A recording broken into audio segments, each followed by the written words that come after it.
On today's show, we are drowning in Easter candy, and since we're still a bunch of sinners, we're going to get into some God talk.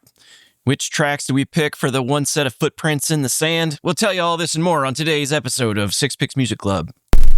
Welcome to Six Picks Music Club, a music podcast for people who grew up Catholic, but I think I'm an atheist now.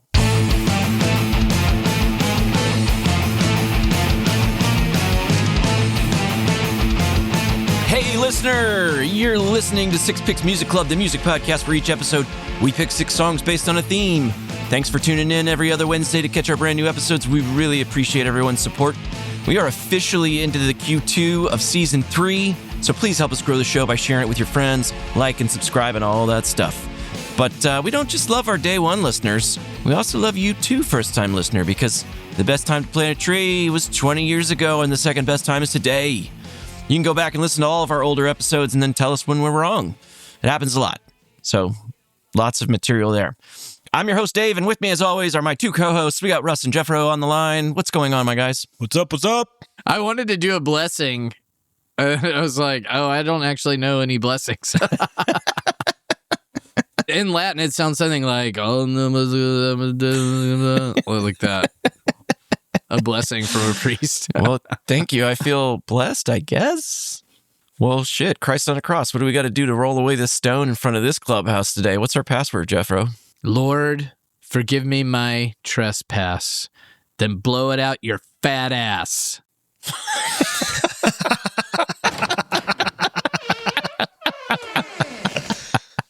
That rolled the stone right away. He is risen. Yes. Let's get in there, listener. Come on, you too, Zombie Jesus. Let's go. All right, Jeff. So Sunday night was my first time ever seeing Nine Inch Nails.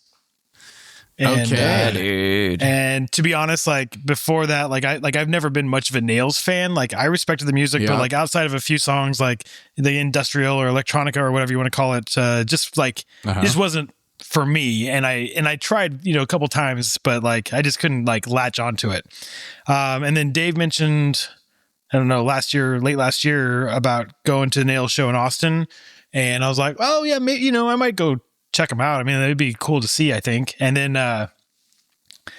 but for someone like me who goes like almost exclusively to small punk shows, like I got like super sticker shock on the ticket price, and I was like, no, I'm fucking good. I don't like them that much, I was like, and then I just fucking forgot about it. And then for my birthday, Dave ended up getting me a ticket to the show, so like it was game on, right? I'm like, okay. It was really a birthday present for him though, because he just wanted a friend to go with him, and you didn't even care. But he's like, for your birthday, I'm gonna force you to go to a show you don't want to go to. Our wives came. Our women came. I was interested. I was just like, I don't know, like I don't want to spend a bunch of money on a show that I'm not sure I'm gonna like. Anyway, so I prepped the way I do for any show. I mean, I found a set list and just kind of went to work and listened repeatedly to it. And I was like, well, I just wasn't fully bought in, like my favorite song by them, which I'm sure you guys give me shit for because it was a single, like they just didn't play, right?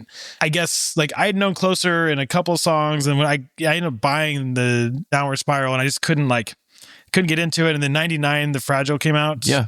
And the We're in This Together Now song came out. And I was like, holy shit, this song is fucking great. Like, I loved it. It was like my favorite fucking Nails song, but they didn't play it. Yeah. So like the curtain's open, and like, Jeff, you're always talking about how you like pulsing music. And like, I think I'm starting to understand it more now. Cause there's like something fucking hypnotic about it, right? Like, I mean, I don't know if I've been to a show like this before. It's like almost something primal. And I did get lost in the music, and I was grinding on my wife like super hard up to the point that she was like, you gotta back off or I'm gonna be grinding on Dave's wife. Cause I was like fucking just like into it. I'm like, oh yeah, okay. And whether or not the lyrics are sexual at any point, like it just doesn't matter, because like it's kind of like the music's like a shove into like, let's start the fuck, like, like it's just like, let's go. I'm like, okay. It's and just like music, the lights and the music and just the whole like ambiance of the whole thing. And like, I was in the zone for the entire show, and it felt like this kind of deeply personal show that I shared with like a shit ton of other people. It was such a weird headspace to be in, but it was an incredible experience. And our wives were talking after and concluded basically that that it was like a rave for adults. which is kind of hilarious. Oh, I yeah. think. It's kind of like the Matrix 3 rave underground. Yeah. It's no, it reminds me, dude, I didn't really like Nine Inch Nails that much, or I just wasn't into it in the 90s. Like I saw the videos or whatever. I was like, that's cool. The it videos looks are like cool for sure. Dracula the movie. I like Dracula the movie. That's cool, stuff like that. But then I was hanging out with my friend Jenny, and she had a Nine Inch Nails concert on DVD in like 2002 or something. Like it was a long time ago, and she popped the DVD in, and as soon as I saw what their like live performance, I was like, oh my God, dude.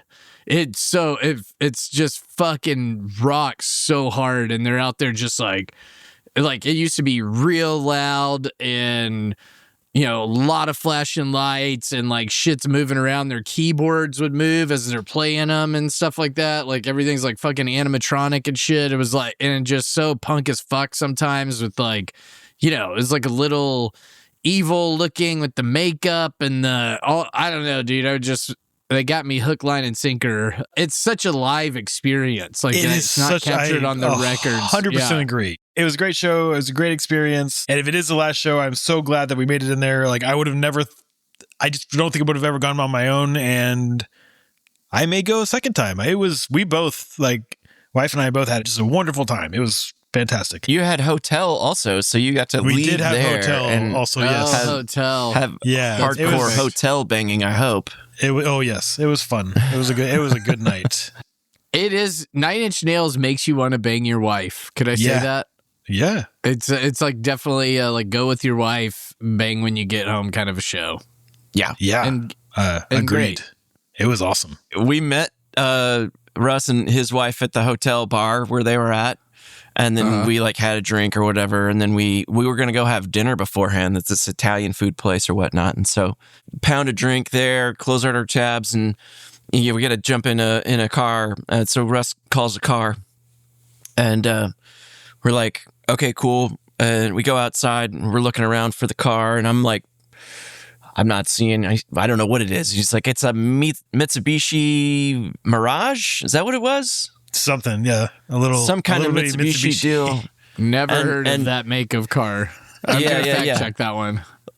And so like he's like, oh, he's over here, and I look over, and it is like a fucking hatchback kind of Dodge Omni type of deal. Oh my God, dude, it's a tiny little thing. It's tiny. There's some of them that are pink. This one was pink. Was it pink? It might have been red at one point, but I think it was like sun bleached. So faded and sun bleached, it was pink. Yeah. Oh man, these are so dinky little autos right here, dude. We roll up, and I'm like, "Oh, okay, cool. I guess 3 of us can squeeze in this back seat, and Russ can sit up front." And the guy kind of pokes his head out, or he's like, "Oh shit, hang on," and he starts to he leans over his seat and starts picking up like just bags of garbage that are in the passenger seat in the front. And he's just like, oh boy. He was like, I was eating my dinner. I didn't know it was going to be this many of you guys. And he had it was a box of chicken, I think, like a box of fried chicken or something. I was going to say, he's like, I'm sorry, I was just having some enchiladas. Really? It's so sick. No, with the fucking car smell like French fries and fried chicken. Oh, so he takes these boxes. Was he a large man? Was he a He big, was not a small person. Yeah, I mean, he was not I don't think he was person. ultra fat, but standing up, he was probably he was 6'2", 6'2", 6'3", and he was. He's beefy. Yeah, beefy is a word. He not small. Yeah, like Nikola Jokic, beefy. Yeah, small. Oh, yeah, a big guy in a small car. Yeah, I like to think that people that drive for rideshare companies are, somewhat competent drivers or are familiar with the city that they're in, or just, I don't know how to operate an automobile or anything, but you would be wrong to assume that, apparently. Yeah. Because, this guy goes down and he's like, oh, this is a right turn only, and I got to go the other way, and I'm not going to follow the map that the app is telling me. He's vocalizing it. That's Yeah, so he, hilarious, dude. He turns into this other bar and he's like, I just got to go around here. And I thought he was going to like try and go the wrong way down the street and get through, like go back a different way. And he was like, okay, well, just hang on for a sec. I'm going to do something illegal. And I was like, okay, whatever, dude. I was like, I almost got in a wreck already today. And he's like, oh, I bet you did. You're a terrible driver, aren't you? And I was just like, Yeah. no, some guy like was trying to swerve into my lane and I actually saved my whole family. But like, yeah, okay. But then he stopped talking to me about getting in a wreck and he started saying shit to Russ about how Russ is a terrible driver. And we haven't even gotten out of the parking lot. So all of this fucking. Is just it was obviously projection. He's projecting on you guys his own. So buckle up because it's story time, right? We're like, we finally get onto an actual road, and he starts giving us the rundown on his life and where he's from. And so, what was his backstory? Was he? You go. You tell this part. Oh, we said, hey, if you hang out by the venue, yeah. the venue, like you'll have like a ton of money to make there or whatever. And he was like, no, I'm gonna be driving all night to Victoria and whatever. I was like, oh, okay. And like, what are you doing in Victoria? He's like, I'm an EMT, right? And I was like, okay. It's like, so are you from Victoria? Are you from Austin? He goes, I'm from Victoria. I only came to Austin for, and then he just like he's driving. He completely turns around and starts rummaging through shit. And he pops out like a window switch. He's like, for this, I got it from a salvage yard. And I was like, oh okay. Yeah. Okay, weirdo. That's. So he's like, yeah, I just figured I'd turn it on and make a couple bucks because I got to go from here straight to work and then work a 12-hour shift as an EMT. And I was like, oh, okay. So you're on meth and like that makes a whole lot of sense. I was like, so that's cool. You're an EMT. He's like, well, I'm not like an EMT. Like I'm not. I drive an EMT. I'm like an EMT. I drive the so like if somebody gets shot in Victoria or whatever, then I go pick them up in the ambulance and then I'll drive them to the hospital in either Houston or San Antonio or Austin. I was like, oh, so you're like an ambulance courier. He's like, yeah, if the hospital's like, if they're injured worse than they can handle in Victoria. I was like, oh, right, cool. Well, thank you for your service, I guess. Okay, so he tells us he's not an EMT. And then he's like, man, there was this wreck up on whatever it was, 71 or something. Do you remember this? And we're like, he's like, so I'm like stuck in traffic and I'm like, fuck this. So I call the cops. I'm like, hey, I'm an EMT and I'm going to ride in the shoulder to go see if I can help. What do you think? And they're like, okay, cool. He's like, and then they sent a car halfway through it to like lead me there. He's like, I got there and man, it was the worst shit I ever seen. I had never seen nothing like it. He's like, this is the first time I saw a man die. And I was like, and it's like, oh. I was like, he was like, you were working on him. He's like, well, no, not the first time I saw one die, but the first one died in my arms when I was working on it. I was like, wait, oh my god, yeah, you had a real Vietnam experience out there. but he wasn't an EMT. What the fuck was he doing with this guy? Yeah, that's funny. He's like, trust me, I got this. And he picks him up and he's like, don't die. And he's like slapping him. Like, don't. Guardrail sticking to the dude's side. He's like, I'm going to go ahead and pull this out because you don't want that in there. And it's like, as he just bleeds out as soon as they pull it, like, oh shit. Could you imagine like you did get in a car accident and you're bleeding out on the road and the last experience that you have is some big bumpkin comes up and he's like, I'm sorry, I got a little Suco tie on my shirt, but let's try to work this out. And you're like, no. And then you're dead. I'll wait for the other guy. I'll wait. I have the will to live. I'll be fine. Yeah, please. Go help the one with the sprained ankle. I'm good. I'm good. So yeah, sorry, got it was a little like, beef and broccoli on you. My bad. He's just still eating while he's doing CPR.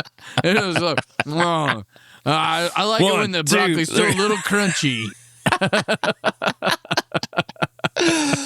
He doesn't know where he's going. He's picking the worst route. Like he's taking us through like the shittiest part of traffic that you can do on a fucking at 6 o'clock, right? And restaurants like, if you're going to be more than 15 minutes late, let us know so that we don't cancel your reservation. And I was like, I just hope we get there alive, right? And so we finally get through traffic. We're driving on the east side, and he's just holding court, talking shop, doing this or whatever. And I think at this point, we've been in the car with him. How long are we talking on this ride? We're in the car with him at 20 minutes at this point. That's enough time for an Uber ride to have a whole story arc. You know, it's like that's you can go through a whole. It does. Yeah. And so we get over, we're on the east side, and it's been a little gentrified, and now there's all these different bars or whatever, and there's one that's got a bunch of neon out front, and we drive by, and he's like, oh man, is that a gay club or something? And I was like, oh boy. It's like, I guess you can't say that anymore. I was just like, and I'd had enough at that point, and I was just like, yeah, I have a gay kid, so no, you can't say that. He was just like, I mean, shit. And then he's like, where are the okay. strip clubs in this town? Yeah. You guys want to go what he said. Then he just switched to strip clubs. He yes.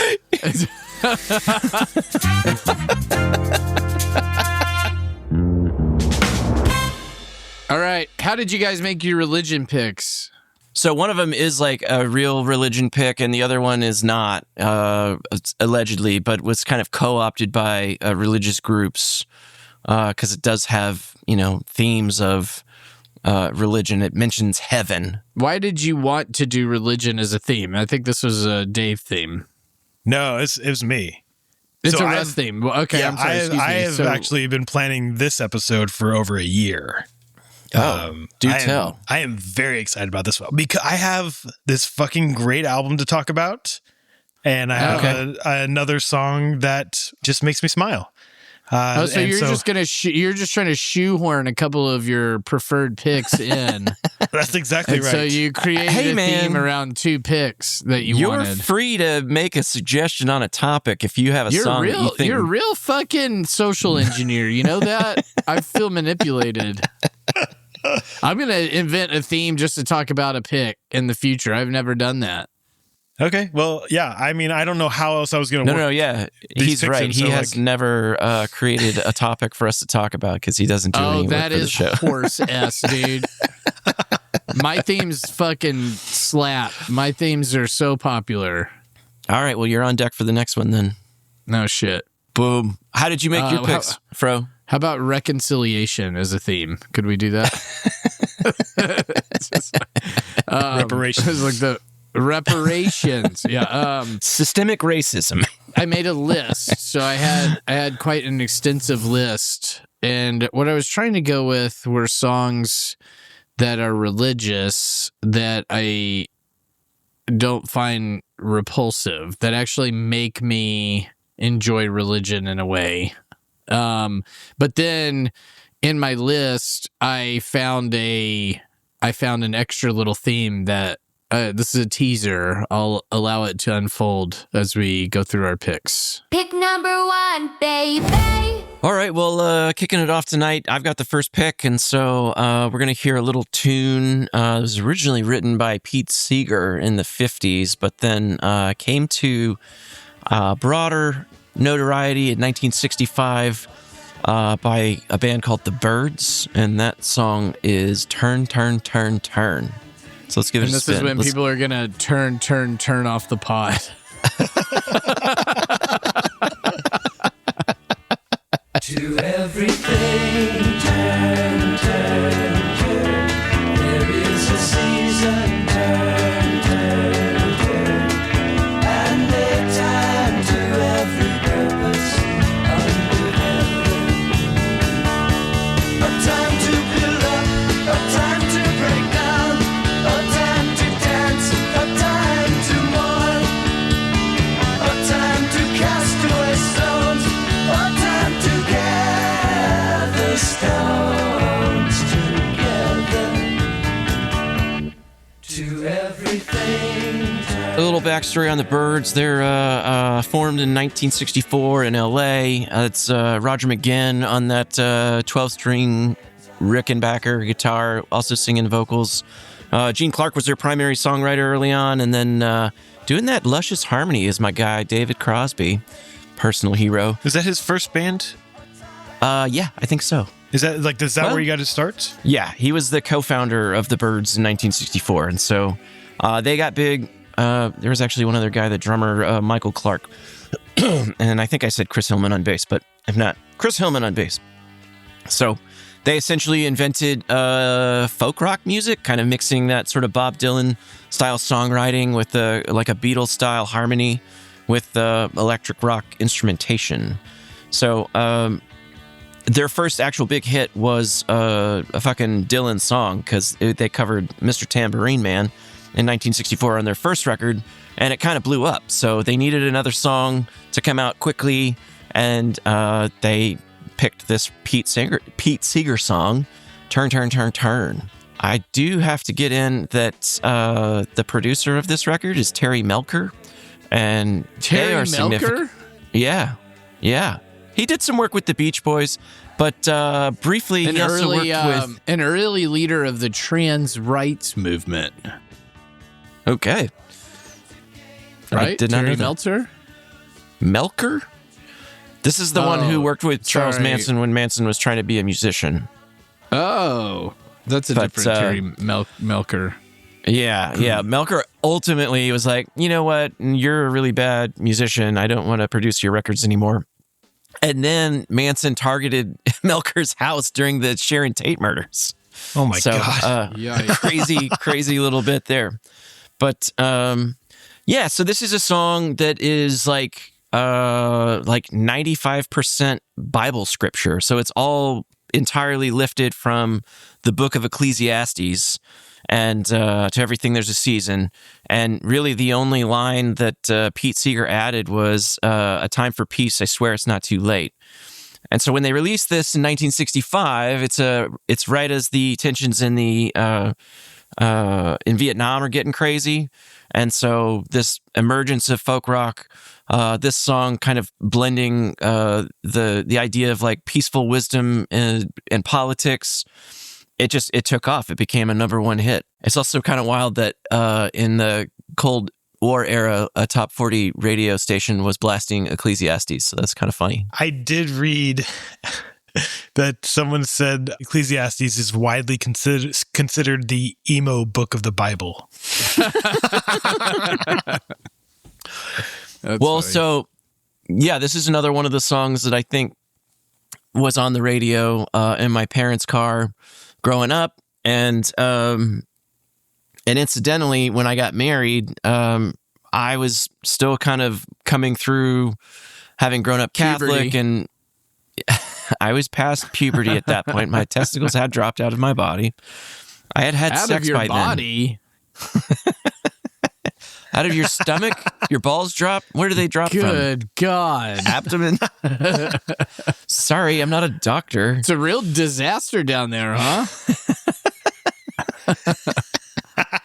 It's a mess. It's a mess. But hey, that's what we live for, right? So anyway, I was getting married, and like I was hung up on this idea of having like the sacrament of matrimony, and I was like, and our buddy Jason did this too, but he went into like an actual church to get married, and a friend of mine, this dude Brandon, his wife kind of found a loophole because they were going to do the same thing, and so they hired a Franciscan monk. Brother Scott is what his name was, and because he's a Franciscan, they are nomadic in their practice, and so they are not tied to a church, and so they can perform sacraments anywhere. Like if you're a priest at a church, you can only do matrimony at your church. So it was like a loophole, and I don't honestly know if Brother Scott was really Franciscan monk after all. Up, and I think that he was just like some for hire dude. He's like, no, I could do anything. I'm a Franciscan. It's cool. And they're like, yeah, okay, whatever. Yeah, we did go arm in arm with whiskey bottles, taking shots before the wedding, which was Catholics a fun can definitely picture. do that. That's totally fine. Catholics can. I had priests in my life that were drinking and smoking right before they went out there. You know? Just anything to get through the day. Okay, so I had to pick a scripture, and I've got an atheist wife that I'm marrying in a Catholic service, not in a church. And I'm like, what is the thing that is going to be able to fit the bill. And I probably Googled it, and it came back with this. And I was like, oh, I didn't know that was a scripture. I thought that was just a song, a folk song. But it's entirely lifted from this this Bible passage. And, it's a song that talks about the... I already knew that. I'm happy to say. I knew that before Dave did. I just want to get that on the record. When did you know that? I feel like it was like 1994, probably, if I had to date it. Probably then that would have been before me. 32 years ago. Yeah. Okay. It was 30 years and 3 days after the song came out. I remember exactly. I do actually remember having a conversation with my dad, and I was like, turn and turn and turn. I was like, what does that even mean, dude? Weird words. Not interested. And he was like, it's from Ecclesiastes. And I was like, what does that even mean, dude? He's like, it's in the Bible, idiot. And I was like, oh, right. So I think I looked the passage up. Well, it's all about the cycles and inevitabilities of life, right? So it is very apropos to have at a wedding, because it's like, you're going to have this duality in your life, in your relationship. Like, you have birth, you have death, you have war, you have peace, love and hate. It's less preachy than most Bible verses, and really kind of fatalistically, philosophically during Vietnam, right? 1965 is when. No, Ecclesiastes came out 2,000 years before Vietnam, but like it became kind of an anthem for the war, right? With the time of peace, time of love, that kind of stuff, or time of war, time of peace, time for. But it's also a time to kill, which is a film starring Matthew McConaughey and Samuel L. Jackson. Yep, it's also a reference to this passage. And was I a believe book. they deserve to die, and I hope they burn in hell. He is so unhinged in that movie. It's amazing. I thought this was a great song for this episode because I do have a personal connection with it from it being the scripture at my wedding. But also, I like that it's sort of this turning the nose at something that is religious in favor of like being an anti-war or a protest song. It's like, I really like the message of it. Do you think that Turn by Travis is a callback to this song or to the Ecclesiastes, even though it's different words? Oh, I hadn't thought about that. If we turn. If we turn.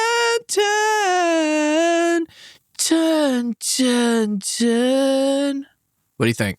Do they have extra turns? There's a lot of there's turns. more than 3. Yeah. He's doing the Dirt's version of turn. Yeah, Nice. he's just like, turn. Well, That reminds me, I demonstrated a heel turn in front of somebody because it came up in, I think it was to my kid. He's reading Harry Potter, and he was like, what's a heel turn? And I was like, check it out. I just was like standing in the kitchen. I was like, this is one. And I was walking towards him and did like a and just like turned on. And he goes, whoa. And I was like, I know. That's a heel turn. Turn it on your heel. It's a 180. fantastic. There you go. Yeah. Going back the other way, coming back around again. Do you see that For the Pete people of the Seeger sun. donated 45% of his songwriting royalties to the Israel Committee for an Absentee property? Because he felt that it was only fair that the money went back to the homeland where he stole the lyrics from. I did not see that. I like the idea that Pete Seeger wrote the song and it's just like scripture. Do you know what I mean? Like, he didn't write anything. He just copied. Yeah. It's like fucking plagiarized. He just, it's like what my students would do. Yeah, he just wrote down the lyrics from the fucking Bible and put it in. Oh, it's a song. Yeah, it's a poem or something. Pete Seeger, Chat GPT in 1950. Just Yeah, totally. like, okay, Pete, we know this isn't you. We know that this came from the Dead Sea Scrolls. But no, Good it's a good song. song. I like that song. And, like the and, first time I heard it, and then after that, it annoyed me literally every single time I heard it after that. But it's a great one, dude. I think the Byrds are a great band, and they. Wow. Okay, well that's. Okay. Well, this was a record that would then also go on to influence the Beatles. It was like they're called they were considered the American Beatles for a time. And so they just both kind of influenced each other back and forth because I think Because then they the Beatles both misspelled the names of animals in their name. that's how they were being creative. They did, dude. Yeah. Think about that. I know. And they I- start with a that's- B. It's super meta. Super meta. Yeah.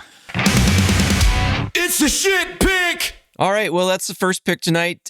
Second pick, we're giving the aux cord to Russ's iPod. What do you have for us for pick number 2, my guy? All right. So pick number 2 is a song called Here's Your Future by a band called The Thermals off their album The Body, the Blood, the Machine from 2006. God reached his hand down from the sky. God asked Noah if he wanted to die. He said, no, sir. Oh, no, sir. God said, here's your future. It's gonna rain. So we're packing our things. We're building a boat. We're gonna create the new master race because we're so pure. Oh, Lord, we're so pure. So here's your future.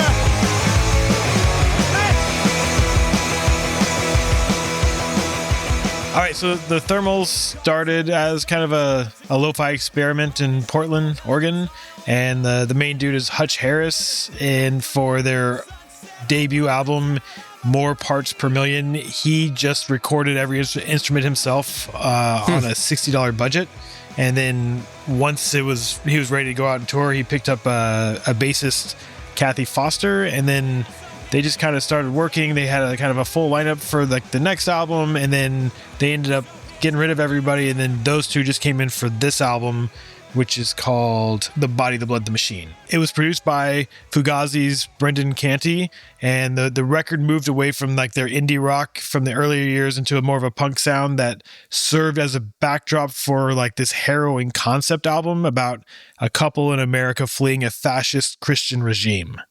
And so the opening track... Oh, weird. Yeah, I mean, exactly. It's like, oh, it's kind of prophetic.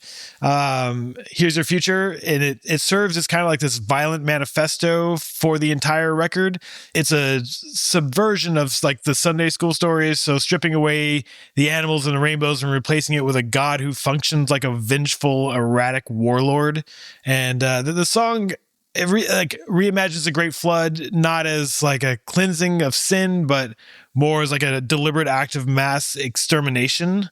And Hutch Harris describes a creator who reaches down from the sky to set the land afire and watch it burn. So like that is the beginning of this It's the album. sinners in the hands of an angry God. Yes, a very angry God. You know, the imagery is bleak, and it paints the picture of a new world that is really just a graveyard for the old one. So like where the earth is being, if you will, terraformed by a deity who has finally run out of patience for his own creation. And so anyway, it's not like the future promised in the title isn't hope. And so then the song, it also like it points directly at the idea of a master race, and it describes God clearing out the earth to make room for a pure lineage. And like it's just, you're like, does that sound Finally. familiar? Yeah. But then I think like this is kind of where the band nails the mindset we now call Christian nationalism, right? Like it wasn't really a term in 2006. I saw that there was it started coming out, but like it didn't really take form until maybe the mid-teens or so. And now like, you know, much more, I think. But Timothy McVeigh was a Christian nationalist, but it was still super fringe back then. Yeah. Lunatic fringe in 1995. Well, okay. Yeah, Pete he Hegseth bought- loves this song, but didn't really understand the satire of it, I guess. He was like, they're not asking us to do it. It's it's a criticism. Jesus. This drove me to my role in, the Department of War. Just following these instructions. Anyway, so like the song builds tension until it gets to that final conversation between the Father and the Son, right? Where God doesn't send Jesus to save humanity or to die for the sins of the world. Instead, the song ends with God telling Jesus that he has to die to atone for God's own sins. And I feel like you've got Hutch calling out this religious system that uses the innocent to cover for the atrocities of the powerful, right? So it's like, oh, okay. I don't know. It's interesting. Like reading his interviews it's pretty fun. It's kind of like his mindset here. So he said in interviews about this album that he wanted it to feel cinematic, less like a soundtrack and more like an actual film. And so I'm going to break this fucker down like a movie because I don't know. I've been thinking about it a lot and like, it's kind of fun. I don't know. It's cool to think of it this way. Do a whole podcast episode because you wanted to talk about this fucking song. So go for it. Act 1. So you've got my song, which is like the prologue, if you will, just establishing the world of "And Here's Your Future," and then let's go into straight into Act 1, where we say that. The next song, I Might Need to Kill You, where we're introduced to a couple. They're already in a state of high alert paranoia. They make this kind of ride or die pact, and they've seen what the regime does to people, and then they agree that death by each other's hands is better than being caught. So it's kind of like that idea. Then the perspective flips to the villains, which in this case is the machine or the government. And An Ear for Baby is this propaganda song from the fascist state with the regime telling the couple we're listening and we're coming for you, and it's super pro fascism. It's interesting. People, you can definitely see people latching on going, holy shit, okay, this song told me to do this. Then the next one is called A Pillar of Salt, and this is the escape for the couple. It's their point of no return. It references Lot's wife, who was turned to salt for looking back at the destruction of Sodom. And the message for the couple is clear. It's if you look back at the life you're leaving, you're dead. They are officially on the road, leaving the city behind as it burns, right? Which is kind of our break into Act 2. And you got Returning the Fold. It almost sounds like a come to Jesus moment, but in the context of the story, it's about the temptation to surrender. It's the struggle of wanting to give up and just join the fold because being a refugee is too hard. It's kind of like that big brother moment of the album. And then next up is Test Pattern, which is a rare quiet moment on the album. It's a love song between the two travelers almost. I mean, a lot of this is kind of implied, but they're hiding out and they're trying to figure out the relationship, if it's even real or if they're just together because they're the only two people they can trust. And it's about the test pattern of a new life in this kind of dead world. It just kind of goes on. There's another one where they hit this real low emotional point and they've been on the run so long that they can't tell the difference between friends and enemies, and they're freezing and desperate, and they start hallucinating miracles, clinging to Saint Rosa from the De Lima? De Lima, yes. De Lima, right? She was that person who would blister her skin with hot chili peppers and stuff to make herself really unappealing so the world couldn't taint her. It's kind of really hardcore like that. And so do you know that's similar to a story where this isn't a joke, but there was a nunnery where and it was in the high medieval period, but there were marauders that were coming to sack the town, and the nuns didn't want to just be just all rape victims, so basically all just completely ravaged by these marauders, so they cut all of their noses off so that they would be unattractive. And that's where the phrase "cutting off your nose to spite your face" comes from. Oh, no shit. Yeah. I thought you were going to be and that's where the term nose fucker comes from. Because they just raped our nose holes. Yeah, they just fucked our nose holes. Yeah. Yeah. They still got raped, I'm sure. It may have been. Yeah. The Saint Rosa works as kind of this double, this dual symbol where the regime, to the regime, she is this ultimate icon of purity. And then for the couple, she's this last gasp symbol of hope. They imagine following her and the swallows to safety, but it's this fever dream. And they're praying to a saint of self-mutilation while they slowly freeze. And the song ends on this repetitive shivering line of cold, cold, cold, which acts as the final break into and moving the story into like Act 3, where like it all kind of ends. So we're at this song called Back to the Sea, and the perspective shifts again, and it's the regime is dropping the holy act and just getting down to the business of genocide. Like when they talk about people 2 by 2, like they aren't talking about saving them on an ark, they're actually leading them to a gas chamber. And it's like the moment of the story where the government stops pretending they're doing God's work and admits that they're just running a death machine. And they even dare God to judge them because they're so arrogant about their power. And then the second half of the song shifts to the narrator. And Hutch Harris has said in interviews that this character is someone who is so embarrassed and disgusted by what the human race has become that they want to de-evolve. Like they literally want to turn around, get back on all fours, and crawl back into the ocean. Like it's like a desperate attempt to escape God's wrath by becoming something that isn't human anymore, if you will. Like something without a soul, or something the government doesn't want to worry about, or a government to worry about. And then like you got the climax, which is called Power Doesn't Run on Nothing. And it's like this villain monologue song. And it explains like the theocracy was just a front for an oil war, that the regime admits that they don't care about the planet because God is with us and our God's the richest, as it says in the song.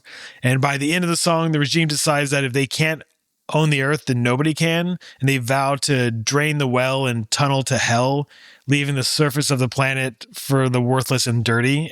Another line from the song. And it's just like, it's a kind of a scorched earth policy.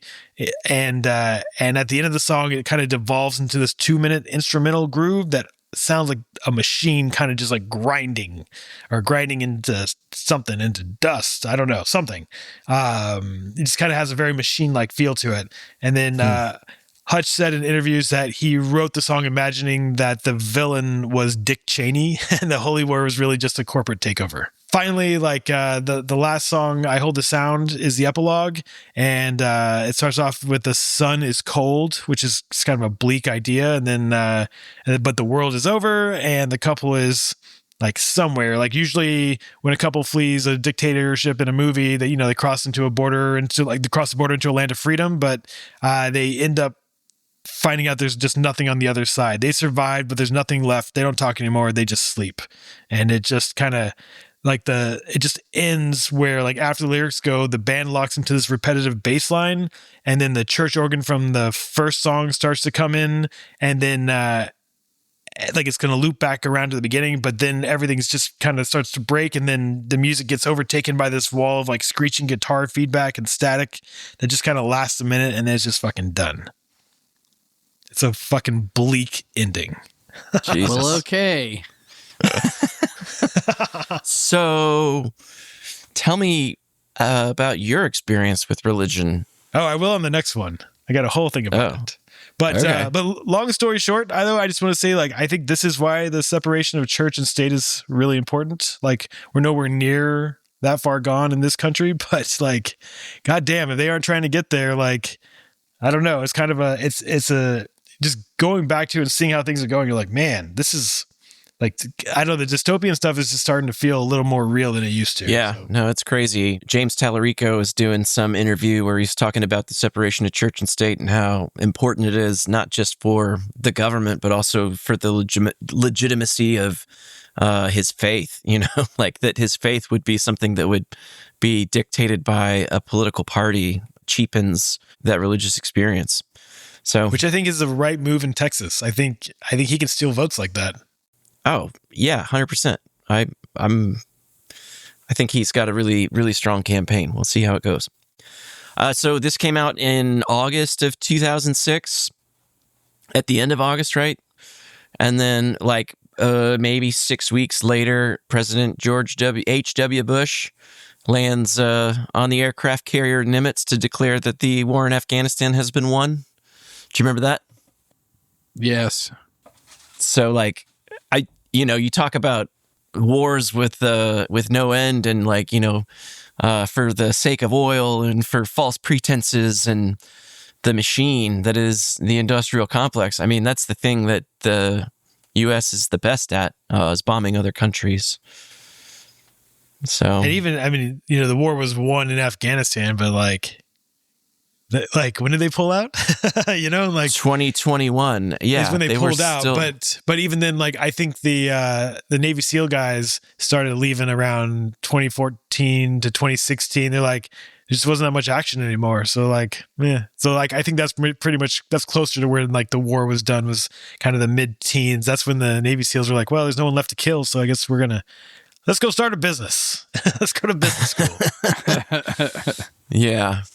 Well, so there's a lot of music, I think, that comes out of that early aughts that is kind of in the a response to 9/11 and then a response to the Bush presidency and the war in Afghanistan, and just like this when you said it was a 2006 record, I was like, oh yeah, that makes total sense. Yeah, it's hardcore, because they were pissed off about like how much the evangelicals were getting in with the Bush administration and whatnot, and then, you know, so it just kind of all led to 2006, does it feel like 20 years ago?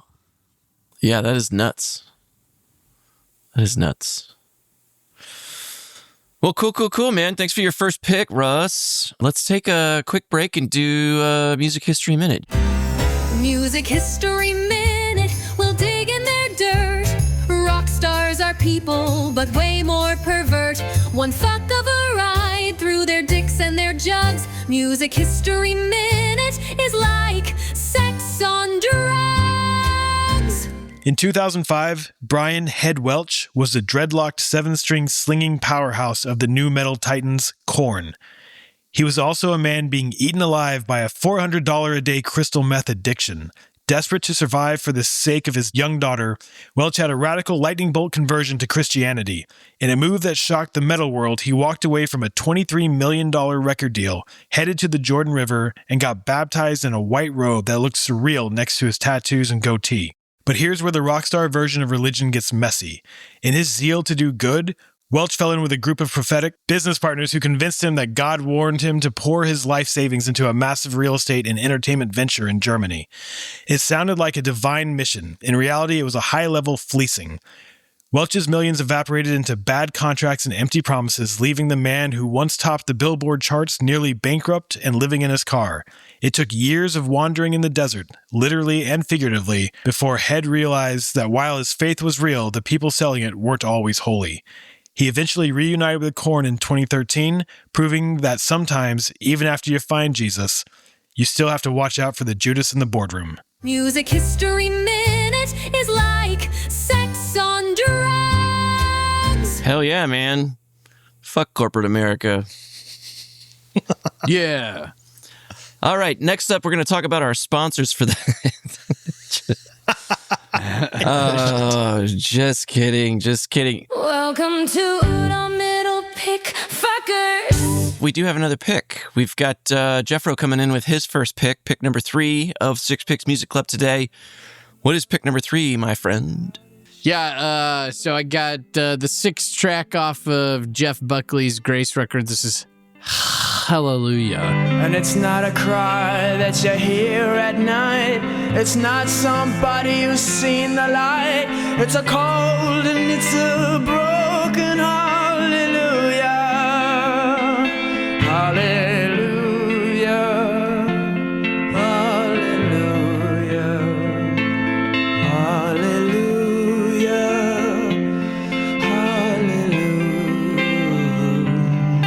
Hallelujah. Yeah, what a fucking heel turn from the last song, you know? Like all of the, like you had all the deepest and darkest bits of religion, and like it got this beautiful little number. Could you imagine you're in Greenwich Village in like 1993 or something, and your boy's playing at some fucking coffee shop? Like that's where he just hung out at this coffee shop, and he worked there. And then they were like, you could just like play whenever you want. And he would go up with his little guitar and do something like this. Could you imagine being in a coffee shop and some dude? You're like, shut the fuck up. Like, who are you? And what are you doing here? Yeah, he basically sounds like an angel. And you're over there like, hey, how long can I sit here with my laptop? And you're like, oh, what? Oh, you wouldn't have laptops back then, but somebody's just like, what the fuck? Like, all of a sudden, this dude's just pouring out, like, it's pure gold. It's just gold. Vocal, lyrical gold. Of course, this is a cover of a Leonard Cohen song from 1984 off of a record that he cut. And then they wanted to he and his agent wanted to make this a single, and they gave it to the execs at CBS, and they were like, this is hardly even music. This is not a fucking pop single. This is garbage. And then they're like, this is the era of like, you know, like this is high Michael Jackson era, you know, pop music was very upbeat at the time, and Leonard Cohen's trying to dazzle with like all the those, MTV all those audience Hebrew with women. Hallelujah. Yeah, exactly. and so it didn't go over very well. They still managed to get it on a record and publish it anyhow. And it just kind of died on the vine, though. People didn't really listen to it. And then Jeff Buckley was just like listening to records at his friend's house, and he heard a compilation of Leonard Cohen songs or something, and then he heard this on it, and he was like, what the fuck is that? And then he made his own version of it, and the rest is history.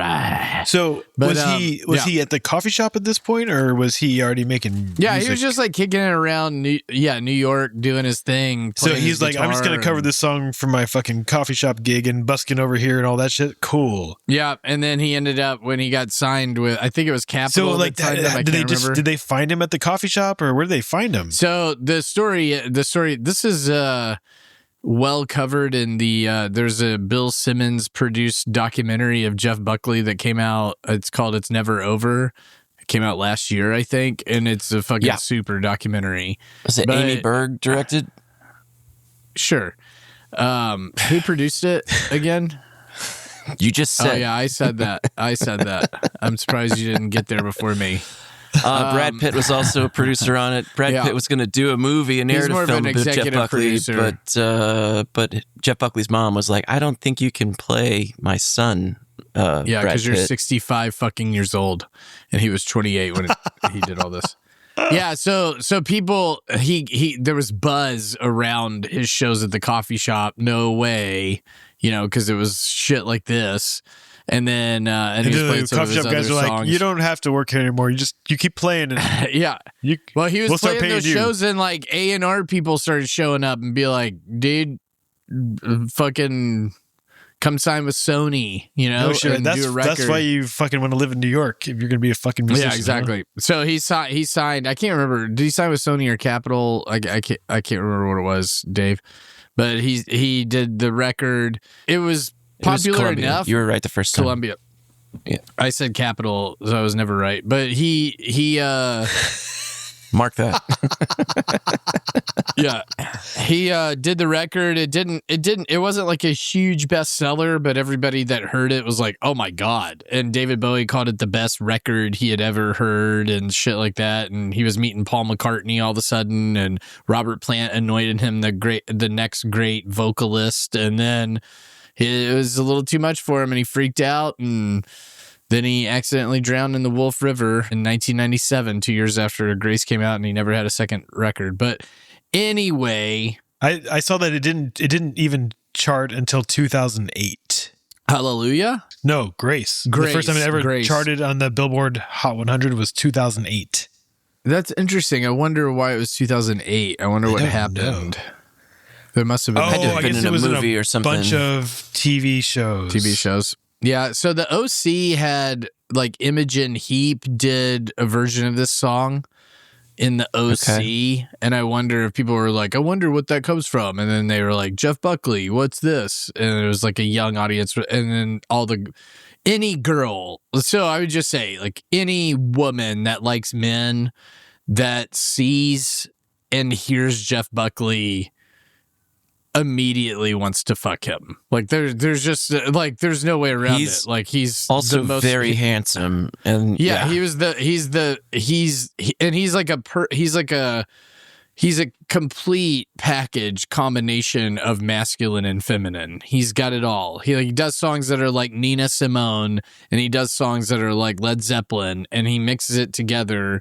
So he's like got it's like the Tao, you know, like he's like the complete, like he's the singularity, you know. And I mean, I want to fuck the guy. You guys, who doesn't? Like, it's incredible. He's beautiful, you know, like emotionally, spiritually, physically. It's just like the whole thing. It's wild. Well, and we talked about this in another episode. Like, it was seeing him play that gave Tom York the confidence to, you know, do exactly. falsetto Tom singing. York wanted to fuck him.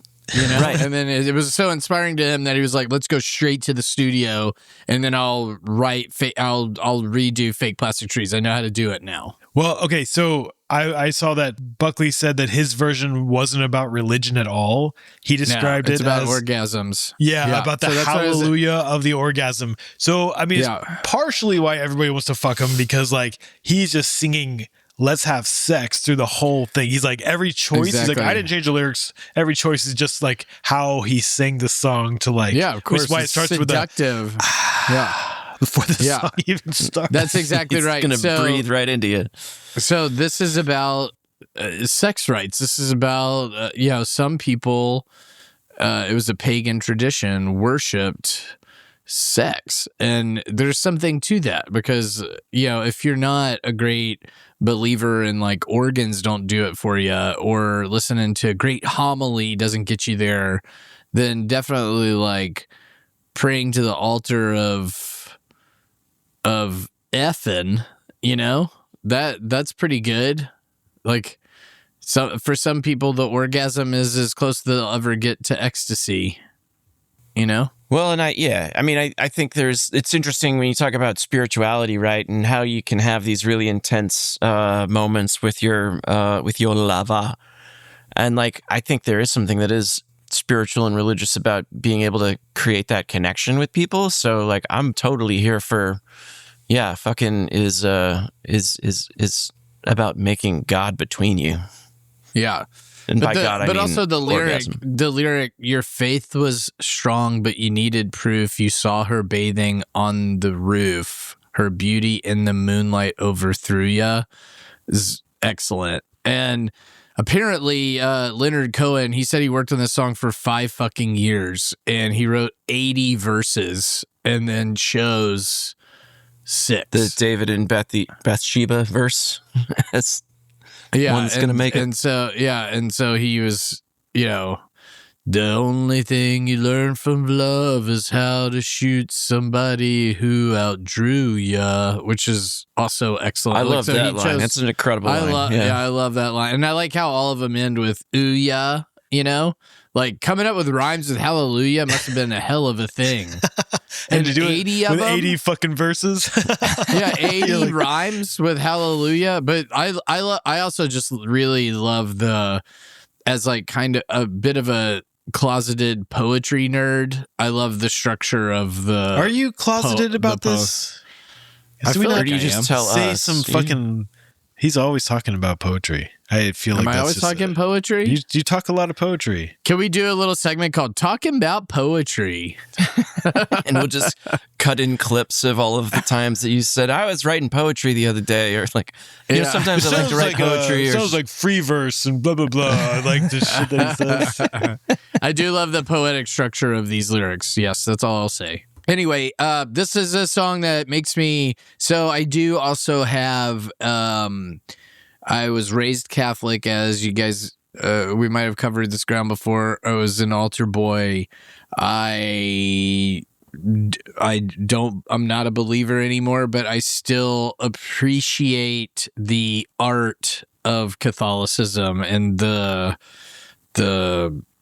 flourishes Pageantry. of it. Like the pageantry and the mysticism, but also the architecture of Catholicism. When we were about to do my mom's service, I walked in and there was just a priest in the church by himself, and I came in and I was like, oh, wow, look at the transept in this new church. This is fucking fantastic. I didn't say fuck. I was like, this is fantastic. Good work in here. Did this just get built? And he was like, yeah. I was like, this is reminiscent of the Duomo in Florence, like the tile pattern on the floor and stuff. And he was like, what are you talking about? And then I was like, let me show you. And I was showing him pictures. He goes, it does look like that. And I was like, exactly. It's like, I wonder if the architect was trying to mimic it in a way, but I did not expect it in Stonewall, Louisiana, if we're being honest. But yeah, it was a lovely little church. Anyhow, I like that shit, dude. And and so like the parts of the religion that get me are the architecture and the poetry and that stuff, the beauty, the beautiful things that the religion has inspired, not all of the Christian nationalists, like, you know, like how many people can we murder to purify ourselves stuff. Like, that's not really my thing. It might surprise and all you the to know. all the priest raping children thing. That I'm against that too. Yeah, it's not the best. Though we're recently finding out that it's literally every adult that's raping children. It turns out it's all everyone that we previously trusted that were authority figures or you're a cop, billionaires. Oh, yeah, no, you're yeah, firefighter. They're all doing it. That's why they all EMT.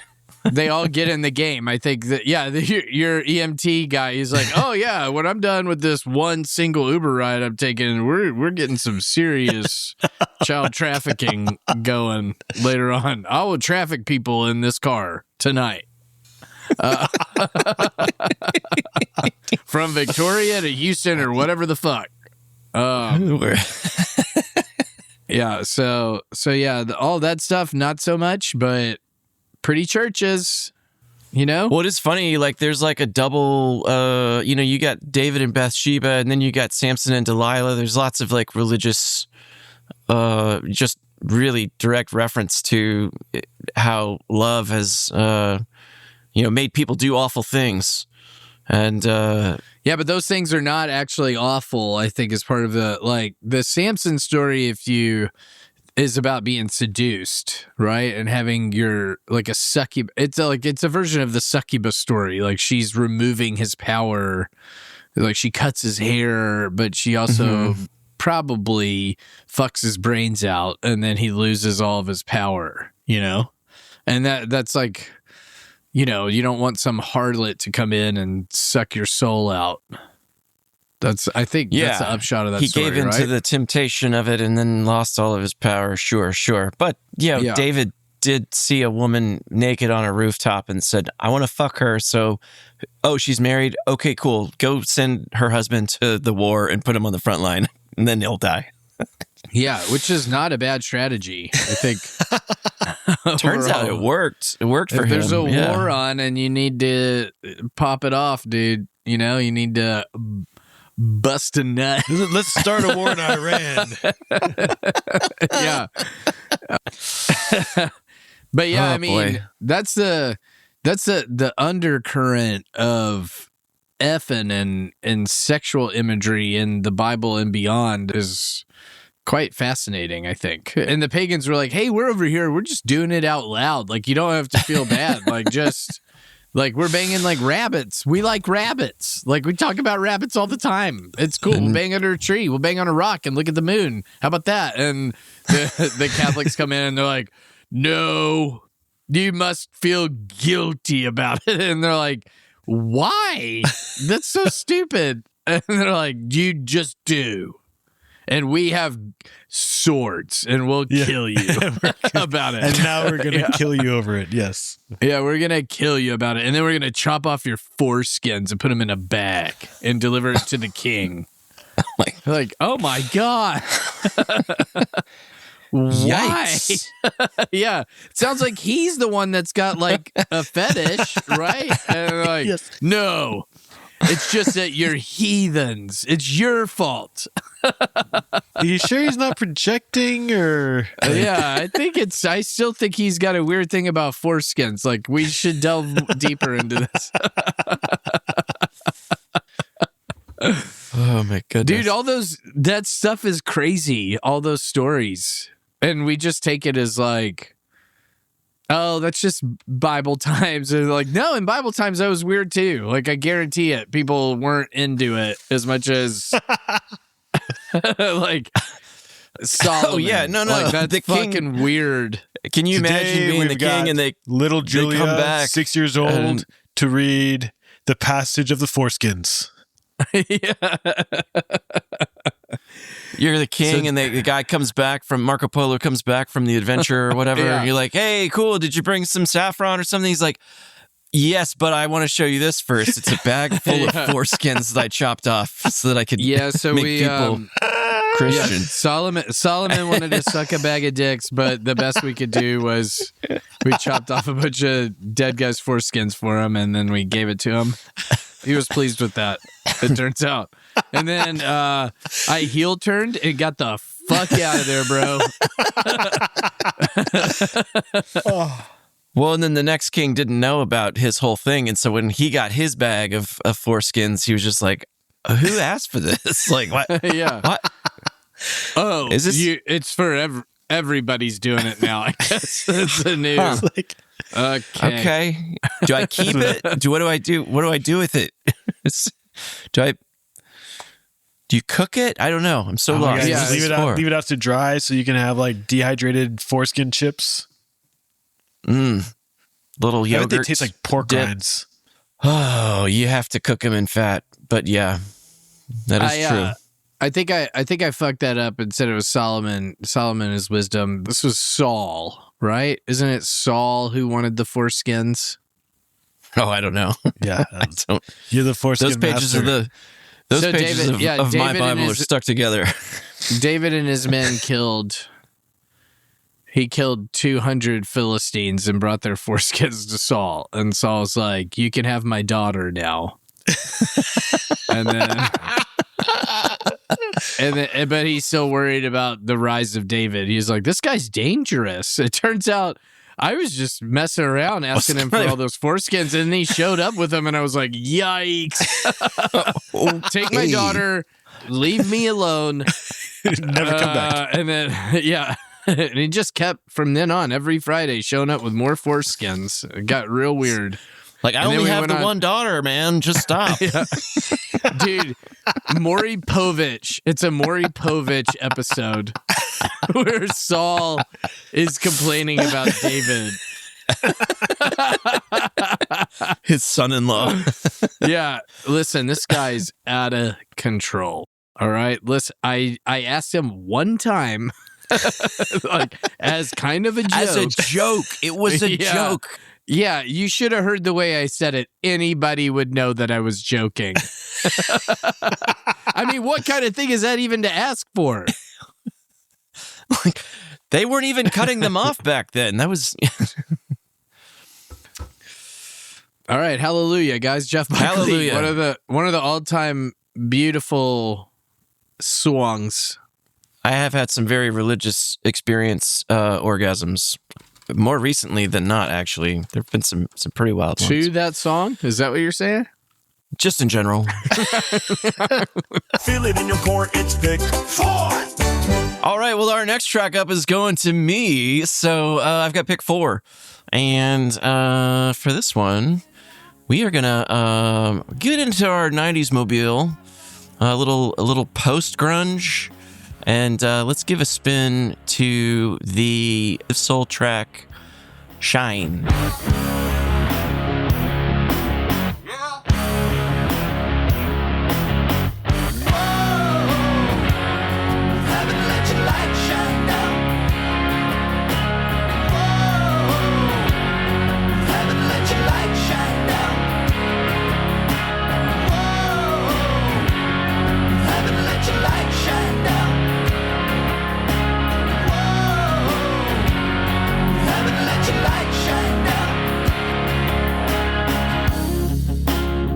So that song came out in 1994 as I was about to graduate 8th grade and then go on to work at Scout Camp for the first time. And it was a formative era of the Dave discography because I had started to get into the grungier things. There was Soundgarden, there was Pearl Jam, there were all kinds of other stuff. But this song was everywhere. It was on the radio all the time. You couldn't get away from it. And it's funny because the song is it's sort of billed as this kind of post-grunge indie alternative band. And like you're talking about how it's very Eddie Van Halen, the solo there, it's like 100% an 80s pentatonic guitar solo. So it's like it switches to double time in the bridge there, and then it comes back to its sort of its regular pace. And I know that's something that gets your dick real hard, is like changing the pace of a song. So it doesn't surprise me that that you love this one, Fro. What did surprise me is that this track wasn't really supposed to be a track that they got big on. It wasn't even supposed to be a thing, because like the lead singer, Ed Roland, had been trying to be a musician for a long time. Like mid 80s, he was involved in the underground music scene. He was like working at a studio, doing producing work. Like one of his bandmates, his dad owned this studio, Reel to Reel Studios in Stockbridge. And so he worked there, and he was in a couple of different bands. They did a little bit stuff in Atlanta. Like they were on a movie of the week, and they actually opened up for the Psychedelic Furs at one point. But, you know, they just couldn't ever find the success. And so like, you know, bands went on to do other things. Like one of his guys, Matt Daratek, I guess, Serlatek, he actually went on to become a producer of the Blessed Union of Souls. Oh, Russ. No way, dude. Yeah. Hey, Leonardo. Oh my There you God. go. Yeah. So many callbacks this app. I know.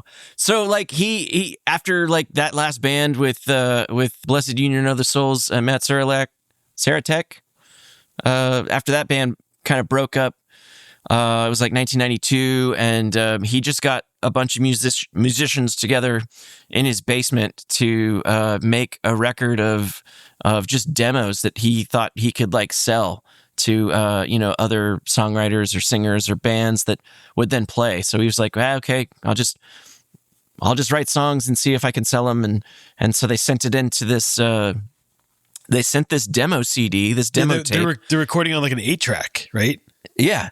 So they sent in a demo tape to the local radio station, and like the DJ likes this song and puts it into the regular rotation, and then it just really catches on. People start requesting it, and then it's like they're in Florida, like it's close enough there, and so that DJ starts playing in Orlando, and then it's just like becoming this big thing. Where was the first place that they were playing it? Atlanta, I believe. The 88.5 WRAS. Are they from Georgia? Yeah, they are. Shut the fuck up. Stockbridge, Georgia. Yeah, no, totally. So they also get lumped in with a lot of that kind of grungy Seattle sound, but you can hear, I think, the Southern rock in it too. Yeah, a little bit. Anyway, so it wasn't ever supposed to be a song that was them. They weren't ever supposed to be a band. Like Collective Soul was just like a reference to Ayn Rand's Fountainhead that they were reading at the time, that Ed was reading. And oh my God. I know, right?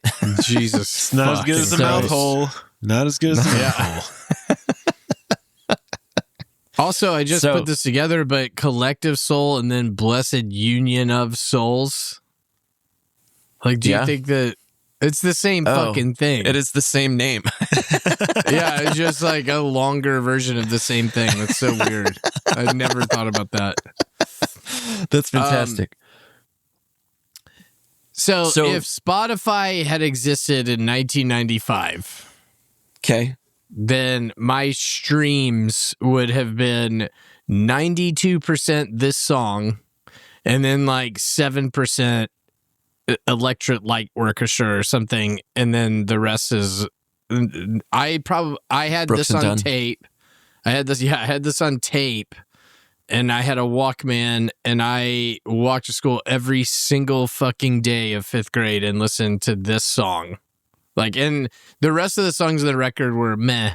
I always thought that they would, even when I was a kid, I was like, this is their one thing. Like, they're never going to be, because I listened to the other songs on the record and I was like, I don't think they're not interesting. But then they turned out some hits, dude. Like, Yeah. They had and 4 some pretty that might solid even records. be like The World I Know is a yeah. I was big trying to think what old it was. fucking Yeah. song. That's And then right. the song Heavy was a big hit. Yeah. And Yeah. they had some good stuff. Anyway, dude, sorry, you were Gel. talking about Gel. Yeah. It's funny, like during the release of that, the band did open for Van Halen for like 3 months. And then, Did they really? Yeah. Shut up. I didn't even know Yeah. that. That's awesome. Eddie, I stole your solo for my. I know. Yeah. Everyone does it. Cool. Yeah. I mean, literally the entire Join 80s the- were people join the stealing my club. fucking solo, so it's cool. Yeah. I put food on a lot of tables during the 80s. God damn it. So tell me about Dave. Tell me about the religion aspects of this, like because they were. Yeah. I do remember when I would like watch. I was watching MTV trying to catch the video for this song before I owned the tape. I would so like there was always a video sequence on MTV, and so there would be other Yeah. songs that come on before. I remember this song always came on after Lisa Loeb's "You Say" or "Stay." Oh. It was "Stay." Yeah. It was, which isn't bad because she was easy on the eyes. But so I'd stick around for "Stay." I would stay and then hear "Collective Soul," and it was and like. I remember there kind of being a narrative that this was a Christian rock act, but like if you watch the video, it's just like a bunch of like wife beater wearing pierced up dudes walking around on like a fucking farm or something. Like it had no Christian iconography in it whatsoever. And so I was like, well, I don't know. Cause I was trying to decide, like, I was like, I don't really want it to be God stuff. You know, I just felt like "Heaven Let Your Light Shine Down" is just like, it just sounded good there or something, you know, and then it's just a rock Yeah. song. But Yeah. So like what's the, there's like the "This Little Light of Mine" song, I'm gonna let it shine. I think there's some people that make that connection to this because it that's does interesting. include Yeah. a lot of sort of overtly spiritual imagery. And Ed talks about how when he wrote it, it wasn't meant to be a worship song. It's like it just inspired by struggles with faith and self-doubt. So it's being critical of yourself and just like not feeling like you're living up to the thing, and then but just let your love shine down. Like just like I don't know.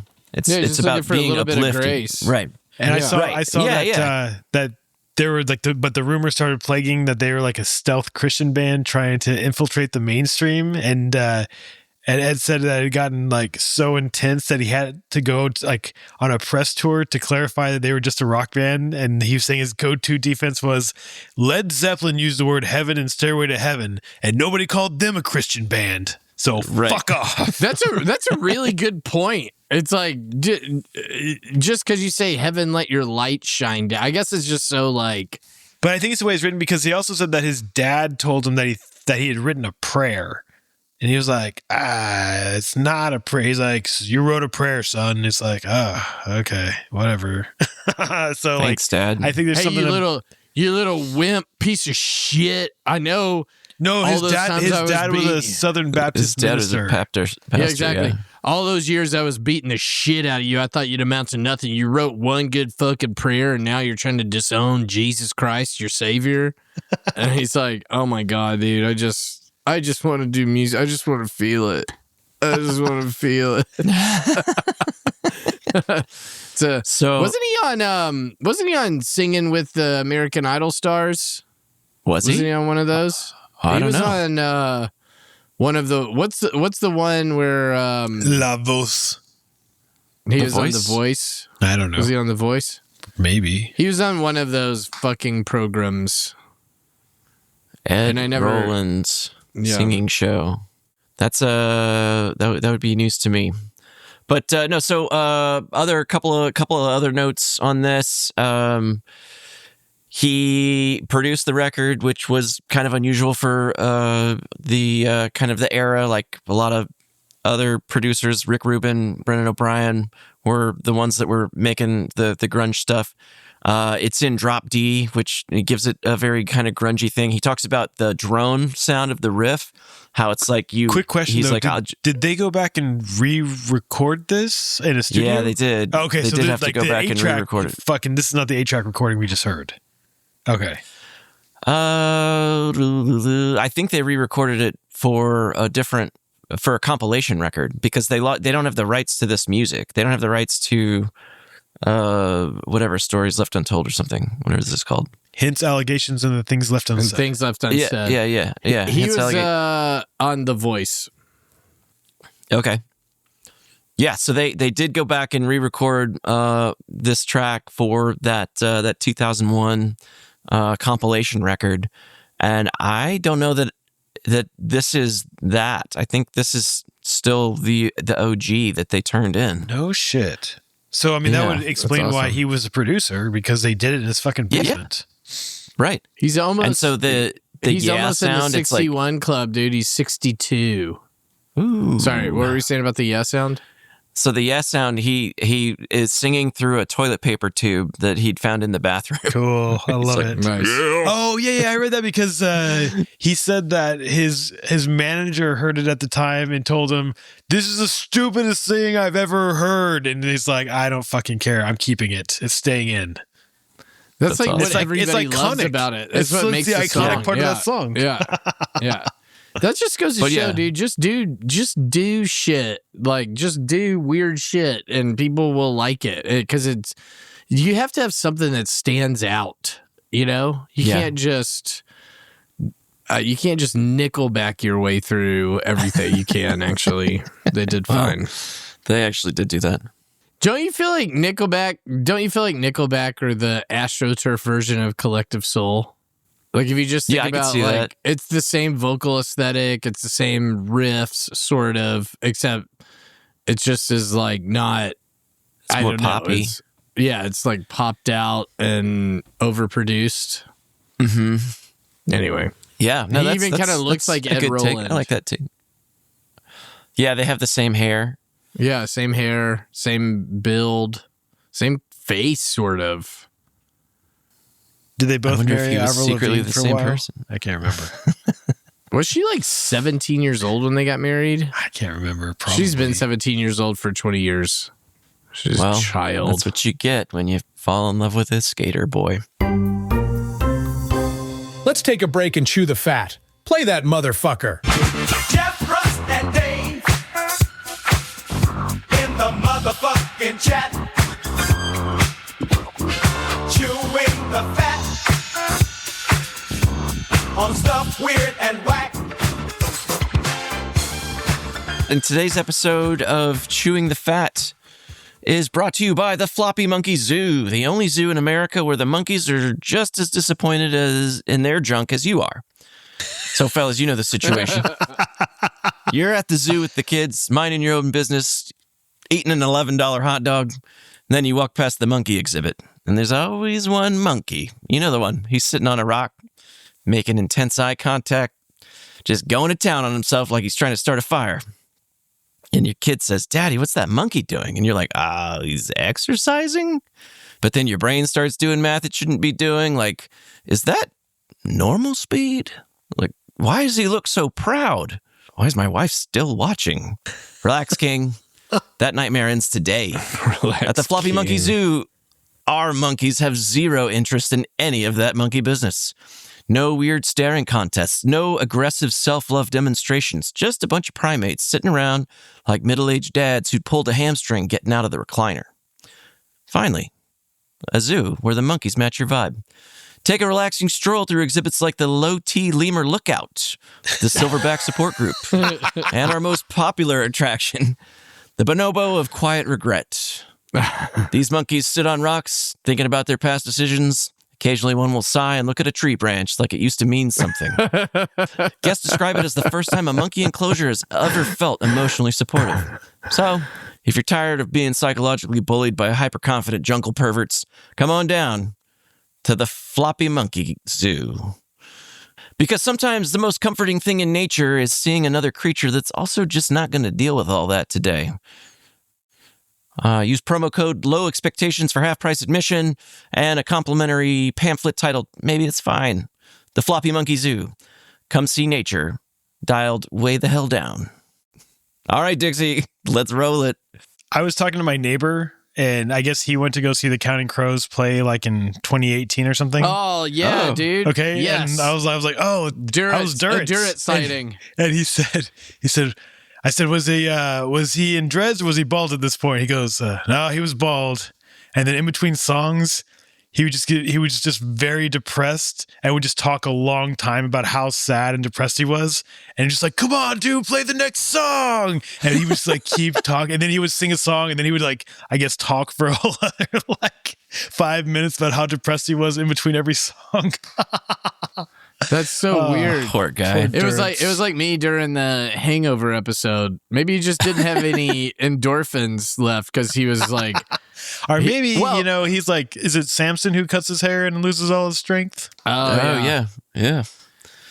But also he just like, yeah, dude, he cleaned house for 30 years. His body's probably tired. He's just like from banging every cool chick in Hollywood or in music for 36 years or however long. Flew pretty close to the sun, that Adam Duritz did. did. Exactly. And his hair burned off, and here we are. He does look like a 62, just generic 62-year-old man now. Like he definitely has that. He's not aging like Lenny Kravitz, you know? No. Where Oh it's God, like, I just saw that picture of Lenny Kravitz. I was like, 61. I was like, holy shit. Is that real? I know, dude. The guy's still wearing like tight jeans and has obliques and stuff somehow. And then like Adam his Duritz, obliques are bigger than my fucking biceps. Yeah, Adam Duritz looks like a librarian or like. Do you think is he older or younger than Lenny Kravitz? I think he's the same age. Are they the same? I thought I read that Lenny Kravitz was 61. Yeah, 61. Lenny Kravitz is also 61. He's about to be 62. Labor Day. Wow, his abs are freakish. Did I ever tell you that I partied in a former house of Lenny Kravitz's? Sure did. Yeah. Okay, I've already Down in covered all this NOLA. ground then. Yeah. Jeez Louise, Lenny Kravitz. By the way, just realized that Rez is also 61, so we're gonna do a special Kill, Marry, Screw with Duritz, Kravitz, and Reznor. And in those names, we have all Z's. There's Z's in all those names. Oh. How special. So we're going to call this the 61Z version of Kill, Marry, Screw. All right, go. Yeah, fuck Kravitz, marry Reznor, kill Duritz. I guess you probably could marry Duritz maybe. Well, no. No, you're not marrying Duritz. Duritz going to make your life depressing. Yeah, he's right? You're he's like, a kill. hey, Duritz, do the fucking dishes. I don't want to. And it's like, it's a long time to do the dishes. You're like, fuck you, dude. He's gonna get killed anyway. Then you're gonna get like 2 for the price of 1 with Duritz. Duritz is always getting killed. I'm gonna want to wash dishes. Well, around here, I have to wash the dishes all the time. Yeah. Round here, the dishes pile up very You're like, dude, that doesn't even work. High. Yeah, that doesn't work with the song. Adam, try to do a different song. No, Adam, I'm talking to you for real. Yeah. Yeah. Stop saying yeah. Yeah. Stop saying yeah, Adam. Yeah. How many times are you going to fucking do it? Yeah. Yeah. How many times does he do it at the end of that song? It's like, is it 5 or more? Yeah. I think it's more. Because the music even stops and he does it like twice more. Yeah. I think we get 7. I'm going to go 7. I think you have to kill Duritz because you're putting him out of his misery. I'm pretty sure they were trying to like do the fade out on his Yaz. They're like, it's just not working. Yeah. He was like, "Oh, I thought we had discussed that I was going to do 26 years. Is that? Do we not?" In my like, "Adam, I just contract, think-" it says 26 years. He's like, "Each one's its own bar. So if we could, we'll just keep it going." Dave, what did you say? What was your who's your Mary? Trent? I'm a Mary Resner, yeah. Yeah, okay. I would be the same. Like, Yeah, I think it's the same. I think I'm gonna kill Dirts, put him out of his misery. Like it'll be like a nice one. Like I'll It's a hang mercy out kill. with him as he's dying. Yeah, mercy kill. It'd be like the Kevorkian pet disposal. Yeah, Jimmy Kevorkian. Jimmy Kevorkian. And then, Jimmy, could you come over? I need to do. I need Jimmy, you to do we me a gotta- solid. Yeah, He's not technically an animal, but we're gonna have to go with a heavy trank for this guy. I'm gonna need to call my brother Jerry.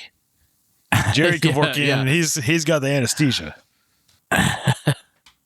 Hey, just see how many yes you could get in before you die, guy.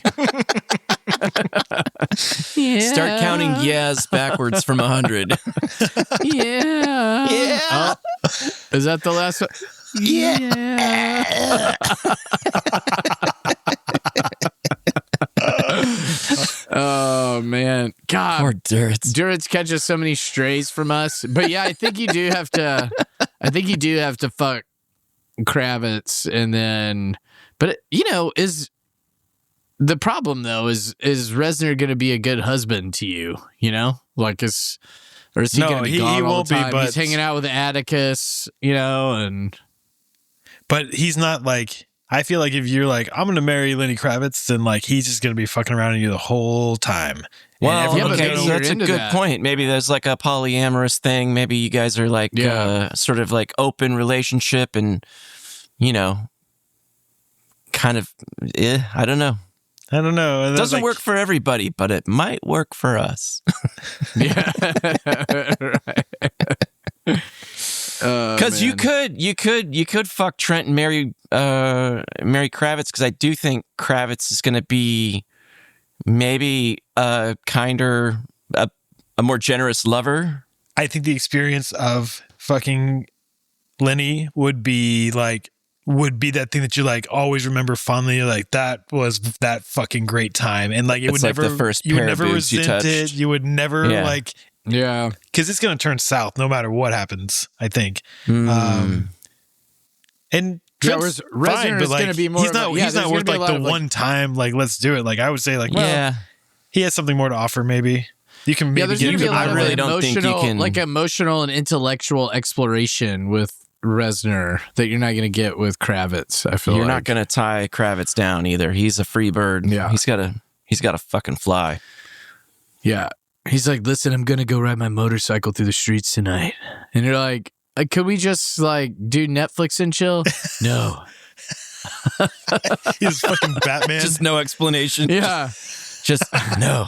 All right. Are you sure you want to wear your Are you gonna- sunglasses though while you're riding at night? And he's like, yeah, I'm going to wear these sunglasses. It's cool. You want to put a shirt on or He's like, no. No, I'm just going to wear this leather vest unbuttoned, no shirt. I'm thinking about like a skit of those three Yeah, as like hanging as out. housemates. Like that would be really funny. That would be a funny sketch. He's like, they're playing video games. He's like, it ain't over till it's over. And then it's like, and then Reznor walks in and he's like, what's going on? And Durst is like, been hanging around this. And he's like, and then Reznor's like, you bring me closer to God. And they're like, that's weird, dude. Like I will fuck you like an animal. Yeah. Okay, I'm cool. Fine. I'm cool. Fine. Oh. Keep it in your He's like- pants. We only have one Lenny Kravitz here, dude. Let's go. And he's like, I wear this crown of shit. And it's like, okay, yeah. hey Trent, you want butter on your waffles? He's like, God is dead and no one cares. You're like, fuck, man. It's 7 a.m. Come on. Yeah, dude. he's just wearing You- basketball shorts and like a leather jacket, like a heavy leather.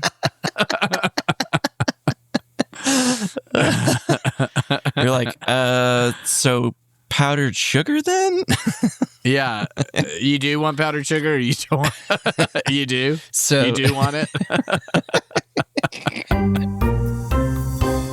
And now back to Six Picks Music Club.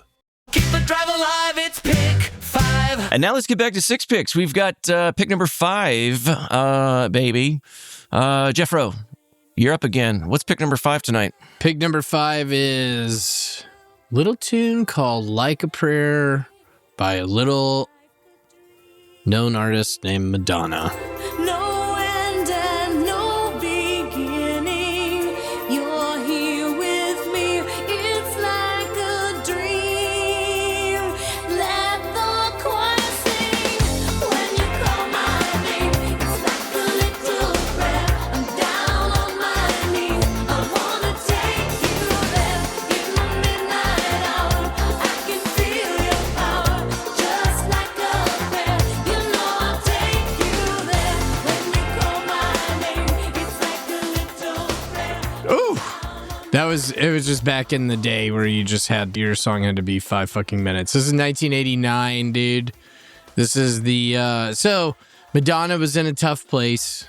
Her relationship with Sean Penn had ended, you know. She's coming up on 30 years of age, and she was the it girl of the 1980s, and she's like, what's this new direction gonna be?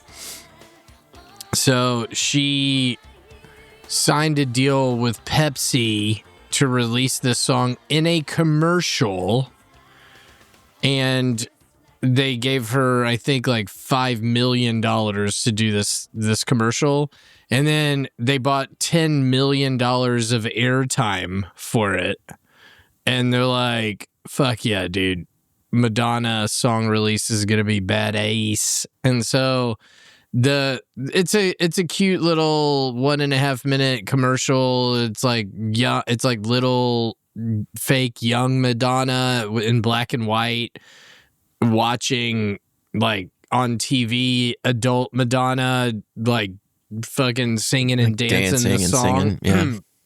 And by the way, this is 1989 through 1994. Madonna is peak Madonna. She's like the hottest fucking person up. She's up there. Like she is super sexy in her 30 to 35-year-old period, I think. That's also when she did She Wayne's. still could have got it in 99, man. Like, she was... That electronica cowboy song was like, I watched that music video about 1,000 times. Oh, my God. I'm not Something's knocking happening her other down periods. there. Yeah. But dude, do you remember when she did Wayne's World on SNL and it was like a black and white sketch and she was in her Marilyn Monroe phase? Oh, And right, she yeah. was just like being like seductive in a bed, and I was like, oh my God, dude. Like this is a problem. There was that interview where Mike Myers said, I think, didn't he say like Madonna said, if you slip me the tongue, I'll kill you, or something like that. Like he's like, okay, yeah, or whatever. I'll rip your balls off. I don't. She's like, yeah. So like he can only like kiss her with like closed lips. He's like, you can't kiss me for real, and like you're not gonna be happy about it. That's funny. I don't know. It seems like she would be into that, but maybe she just didn't like She him. probably didn't want some geeky writer like writing like a like scene just- so that like, hey, I fucking Madonna kissed me because I wrote it and I made it all like, right. She's like, That's a I'm not good fucking point. letting that happen. So she does the Pepsi video, and people were talking about how cool she was in the filming of the video. It was like there were all these like young dancers, 20-somethings, teens, and it was at a school that they did the recording, and they said that instead of like going into her trailer and hiding from all of them, she was like, let's open up all the doors of the school and like hang out. And she went in, and she's like the biggest star in the world or whatever, one of them, and she's just hanging out with all these like young girls, and they said that she just chatted with them for like an hour or two, like fucking around, and then they recorded their thing, and she was just like a real grown up and was cool with everybody, which is, yeah, I don't know, dude. I've always kind of, there's a place in my heart for Madonna, and I actually like this song. Like I don't, it's not like a joke. Like I didn't put it on here because it's like I think Like a Prayer is a good song. and I also like that it's about blowjobs. Listener, first time listener, we don't put songs on here that we don't like unless we're talking about, that Red Hot Chili Peppers. That's the only time. Yeah, sometimes I put songs on because I think they're funny, and that's why. But yeah, I mean, this isn't like tongue in cheek. I just think Like a Prayer is a fucking awesome song. I'll listen to it by myself and enjoy it. No, I know you were like you're kind of dogging it for like being a 6-minute song, but I think like when we think about what are the religious overtones or undertones, or why they didn't know that it was about blowjobs right away, some A&R person had to sort that out. But like the end of the song is this choral sort of like choir that's just like singing the song like you're in church. Yeah, so, it's a gospel thing at the end, and the whole. So, getting back real quick, she does the Pepsi video. It's a real feel-good video. She's kind of like, looks like she's an adult, but she's still dancing. She kind of looks like a cool mom that's dancing, and singing the song. But she also, off to the side, filmed an actual music video for it. That was directed by Mary Lambert, who's the director of... Yeah, it was directed by... Mary Lambert, who directed Pet Sematary. And so she's like a real director. And that woman grew up in Arkansas and was ashamed of her racist upbringing. And so she's like, what if we just tear the whole motherfucking shit house down? And they're like, she was like, what do you mean? And she's like, we're going to have burning crosses in this thing. We're going to have a black man that commits a crime, or that is accused of a crime he didn't commit, and you're going to save him. And then he's a saint. And you're talking about getting down on your knees and taking him there. And it's going to be, he's like a Jesus figure and he's black. And then we're going to have burning crosses and we're going to have the choir singing at the end. It's going to be dope. And she's like, I'm in. Yeah, I'm Madonna. I do whatever I want, And she's also, she truly is a Catholic person. And so but she's critical at the same time of racism and pedophilia and all the abuses of the church. And so she considers herself a critic from the inside. But so I read some interesting commentary on the video where people were like, it's not Madonna dancing in this video. It's her herself. It's not her persona. It's the actual person in this video. Like, she is trying to say something with it, but it's also got the line about going down on my knees and I'm going to take you there right off the bat. And so it immediately caused a firestorm where it was like Catholics, Baptists, every fucking body, Southerners were like, we got to boycott Madonna, and then boycott Pepsi because Pepsi had done the commercial, and they were like, shit. And then Pope John Paul II said to boycott Pepsi. They condemned it, yeah. And so then they had just a massive PR disaster on their hands because she had filmed this other video at the same time. And by the way, it's a fucking banger of a video, dude. It's great. It's a great video. She's got stigmata happening in that video too, doesn't she?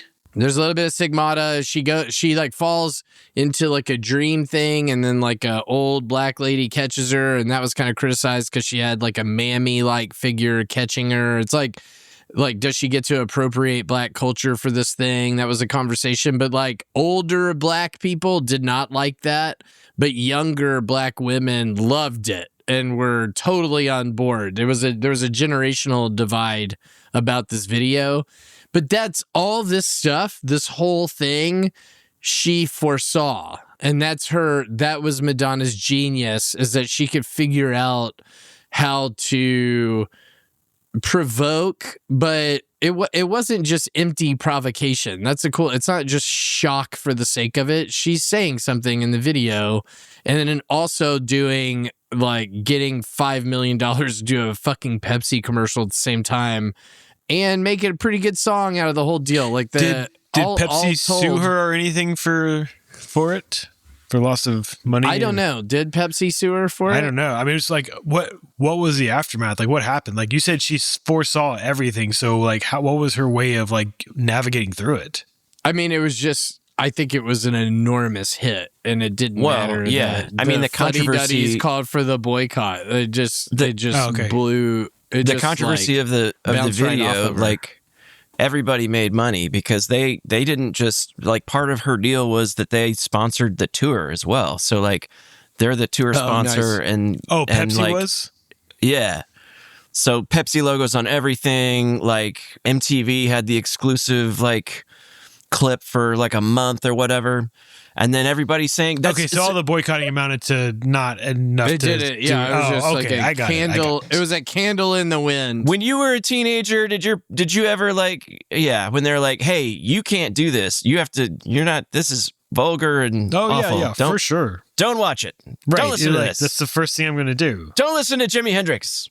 It's going to make you do drugs. But yeah, she got everything that she wanted out of this. It was a huge hit after she had a couple of films that flopped, and it was unclear whether there was a future for Madonna. It was a massive thing, and then it like reignited her going into the 90s, and her 90s were also solid, you know? So she was in Dick Tracy. That's right. She was in Dick Tracy. And apparently she met the dance choreographer on this video that would do all the Vogue.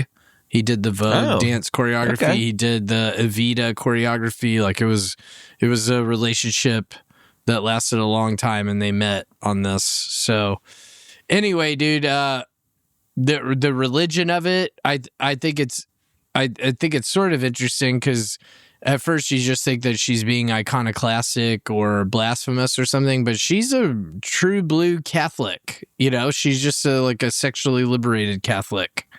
And that's an interesting tension. No, I do love this song as well, and I think there's a ton of great songs on this record. Fourth track is a duet that she does with Prince, you know, fucking love song. Also, Express Yourself is on there. But also, there's a guitar part on Like a Prayer that's a Prince guitar part. Oh, no way. So Prince is all over this motherfucker. Good for Madonna.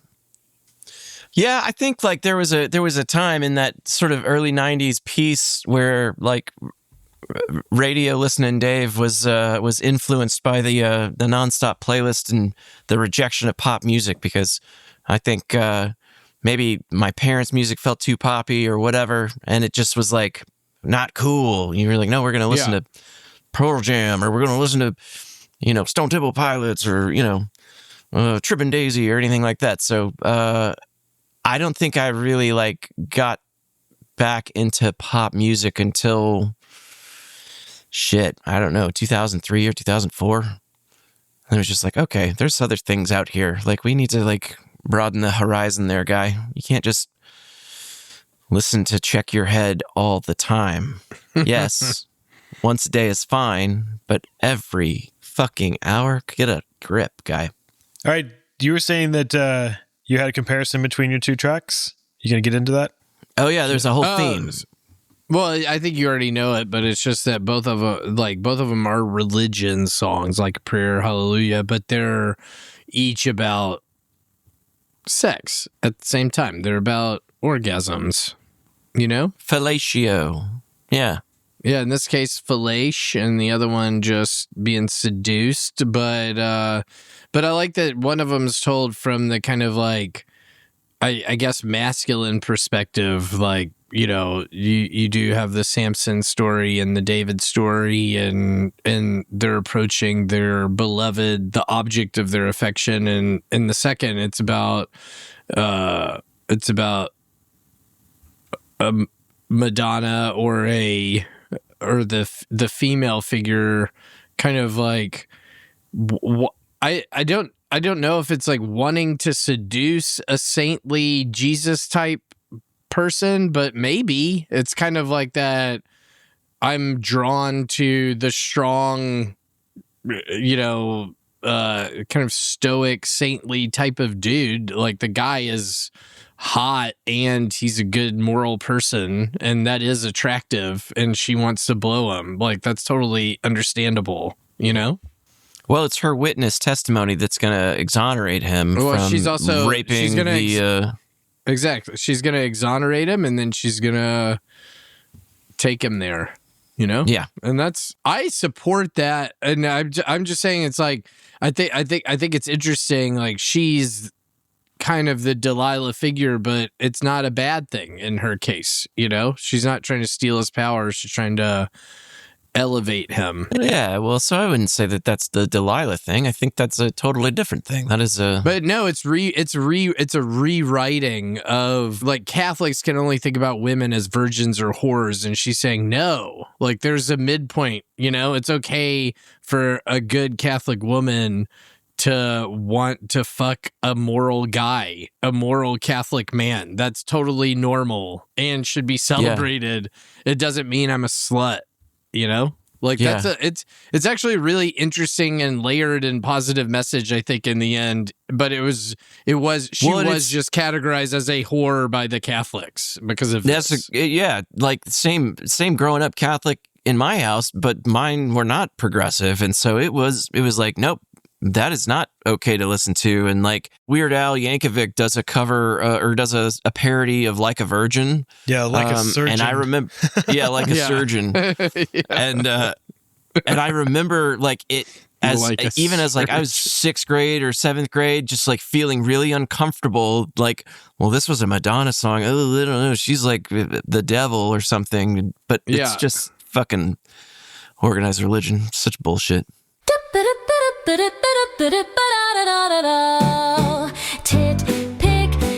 pick, baby, tit pick. Fuck yeah. Listener, if you haven't got that out of the episode yet, get your head out of your ass. We're on to the 6th pick of the night. This one's a mystery, so I'm pretty excited about it. And Russ, you've got the tip pick. What are we going to listen to close out the day? Okay, so, we're going from Jeff's song, which was possibly blasphemous, but maybe not, depending on how you look at it. This is definitely going to be blasphemous. I already know. So my mystery song, going to be no doubt, this year is by what devil magic have you pulled? Is by my favorite shit stirring band, which is NOFX. This will be my 3rd time featuring them on the pod. Is my first repeat of the year. But they were a band for 40 years and pretty much have a song about anything.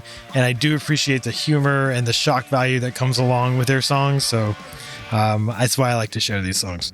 My song is called Blasphemy from 2009's Coaster. My position has been occulted. It can never be more overstated. My intelligence has been insulted, so my tongue lashes out in defense. Anything that is so holy or sacred, I'm gonna desecrate and use in jest. But you'll never hear a crack about Muhammad, 'cause I don't wanna get shot in the chest. Blasphemy, isn't this fun? Rob a rabbi, bugger a nun.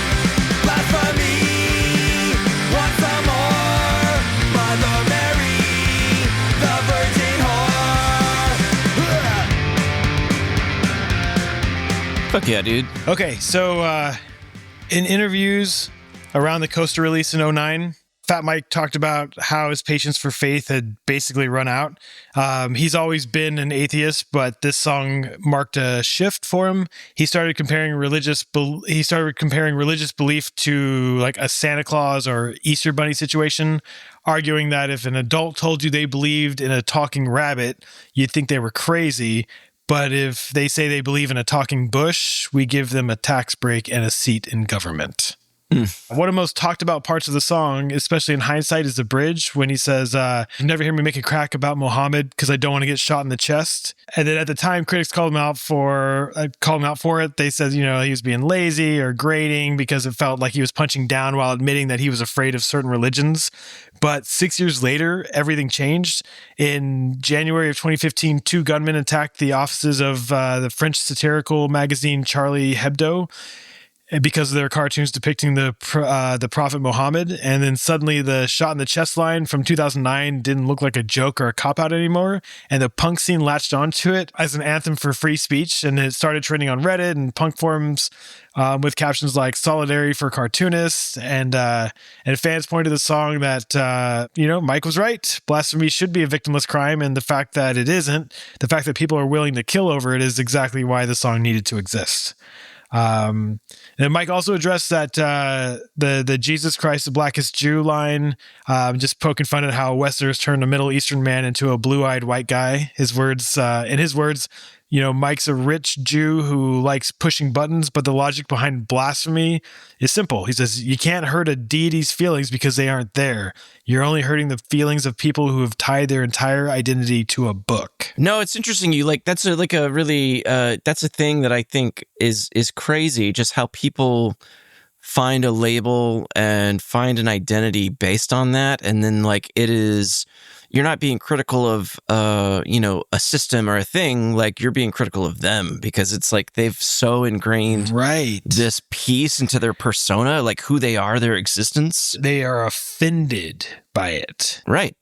Any critical thing I feel like it's kind of like buying a football jersey. And you get a football jersey for your favorite player, and you're going to wear it every Sunday, and you're going to go out there and you hope that they win. And sometimes it's not always going to win, but if your favorite football player whose jersey you're wearing ends up sexually assaulting 15 masseuses, then you feel bad about the masseuses. I don't know. It's too late in the pod. It's too late in the ep for me to even know that. It's 15 Miss Swa. But yeah, no, it's is it any coincidence that football's on Sunday? It's its own religion. It's this is what religion is now. It's now I think football was. Dave is swerving hard to sports right now. Well, no, but I didn't see it coming. Honestly, I didn't. I had no idea. I think football was it associated with Sundays and religion, but now I think religion is associated with football. I think it's switched. I think people's faith is in the pigskin. But wait, okay, so how is it like? So it's like the jersey, because if something happens, then it's I have to take my jersey off. I have to defend this player whose name is on my back. But okay, they fucked up, but everybody makes mistakes. It's like the fucking red hats, dude, the MAGA hats. It's that's them looking over and just ignoring redacted pedophile emails, it's fine. It's not a big deal. It's it's all of the, sorry to a conservative audience that we just lost, but fuck all that shit. We don't care if you listen. Well, but it's almost like if he's a pedophile, then I'm a pedophile, and I don't want to be a pedophile. Then I'm supporter of pedophiles. Yes, right. Yeah, then I like pedophiles, and I don't like pedophiles, so there's no way. And it's just it's this whole piece of how has religion become this sort of commercialized, or any label for that matter? It's just it's so ingrained, and people will fight to the death to defend it. Yeah, they don't want to be wrong. Because what would that mean? What would that mean if I was wrong about something? Oh, God, I'm an idiot. I'm stupid. I probably shouldn't have put that on Facebook. Yeah, no, fucking don't stop learning, listener. Don't stop learning. Keep growing. Sorry, rant over. Keep going. Turning this to me, I grew up in a Southern Baptist household. We didn't do church in the first part for some reason. I don't know. I think my parents because it was beforehand. Too pussy. No, we just didn't ever go. But my mom would read these Bible stories, and they were still really deeply religious, and even in the was beginning. It your mom or your dad that was driving it? It's both of them. My mom was pretty hardcore, but my dad was also there too. Okay, I remember my mom told me that the rapture was going to happen in 1988. I remember being mortified. Like I wasn't ready to die yet. I was fucking 7. And I was like, and everyone's like, this is a good thing. I'm like, I was so scared. I was like, why? What did I do wrong? Why am I going to die? That Like sucks. it was so fucking scary. And I never understood it. Right. So I was thinking about that when I was working on this thing for tonight, and I said I need to look into like the act. You guys remember this Rapture thing in '88? The '88 Rapture? Yeah. Okay. Well, there's been like they've there's been a claimed few, the but Rapture over and over. Yeah. yeah, but like this was like the big one, I think. And so there's this dude Edgar like Weisenant. He was a former NASA engineer who became a brief national sensation in '88 when he published 88 Reasons Why the Rapture Will Be in 1988. Okay. So he bookended it out He's with the 88. first fucking BuzzFeed list. That's what he is. Listicle motherfucker. Okay. So he was a math guy who used his technical background to argue. Take this quiz if you think the world's going to end. He used his technical background to argue that since Israel was founded in 1948 and a biblical generation is 40 years, the clock was officially up. He was so certain that he famously said, "Only if the Bible is in error am I wrong." Huh. Okay. But the scale of the mania was huge because he mailed 300,000 copies of his book to ministers like across the country for free. And then millions more were sold in bookstores, and it worked, right? People started quitting their jobs and selling their houses. Like, can you imagine? And the fucking TBN, the Trinity Broadcasting Network, remember the Jimmy Swaggart and whatnot? Oh, yeah. Even like they were running special programming to help those left behind understand why their neighbors had suddenly vanished. Is that not fucking crazy? My God, I don't even understand. Like, this is why my mom was scaring the shit out of a 7-year-old. Like, you know? That's insane. Yeah. And then, so when the September 1988 deadline passed, I gotta walk that back a little bit. He just kept kicking the can down the road. He was like, so he released a book for the 1989 Rapture, then the 1993, then one in 1994. And then by the time he was predicting the end for the year 2000, like his sales had tanked and everyone had stopped listening. But like for that one summer, like he had convinced a good portion of the country that the world was going to end. It's fucking crazy. He was high on the hog, as they say. Oh, okay. Other things, like I was not allowed to watch any movies by Universal because they released The Last Temptation of Christ. Oh my God. So when that was done, okay, so distributor specific. Oh yeah, That's okay. crazy. Pepsi. We definitely didn't drink Pepsi. We weren't allowed Madonna because of like a prayer. Yeah, Madonna ruined Pepsi, and what about Madonna? Crystal Pepsi? Did they use the song again for Crystal Pepsi? I don't no, think they so. didn't.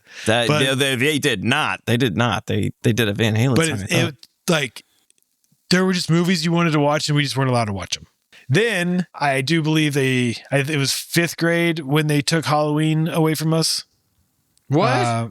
Yep, we weren't allowed to dress up because that was, Devil's Holiday and whatnot. Chicanery. Yeah, and so we never got that one back.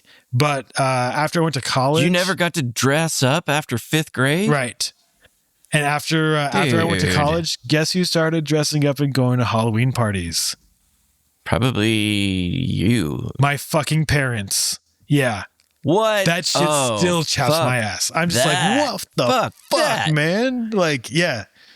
Like, that's some fucking bullshit. That was that whole festival that we were down in Port or in fucking on the island. It was a Halloween festival when we saw Willie and Ghostland. Oh yeah. They had already decided to start doing Halloween again, but they waited till we were out of the house to do it, or at least until I was out of the house. I don't know. Maybe my brother got to do it. I don't know. But then like. It got even more complicated. Is that why you left candy? Why I left candy? Yeah, isn't that why you eat? Well, like you can't have candy around because you love candy so much because they withheld it from you. They didn't withhold the candy, just the dressing up. Just like the spirit of Halloween was done, right? And like there were movies like I wasn't allowed to watch The Exorcist or anything like that because I was bringing the devil into the house, right? So yeah. the first weekend I went to college, I rented Temptation of Christ. I rented The Last Temptation of Christ. I rented The Exorcist, and I rented this Greg Araki movie called The Living End from Vulcan Video. And I just I was in the dorm room. My roommate hadn't come yet. And I was like, I'm not staying with you guys. I'm staying in my dorm this first fucking night. And I just watched all 3 of those fucking movies in a row. And I was like, this is it. College makes sense. Shit got more complicated when we started going to church, right? Around the time I started high school. And my younger brother hated it because he was missing football. And it was like his old person's church. Like the only youth there were like mostly these like, they were either these fucking maniacs or these fucking little weirdos. And it was like, there were a few like normal kids, but they didn't consistently show up. And at that age, I was like having a hard time knowing like what to believe. And I remember like trying really hard to fit in with the crowd and then trying to find my faith. And I ended up like making a friend later on and he was cool, but there's like this girl there that made it the most bearable. So that was like how I got through that, I felt like.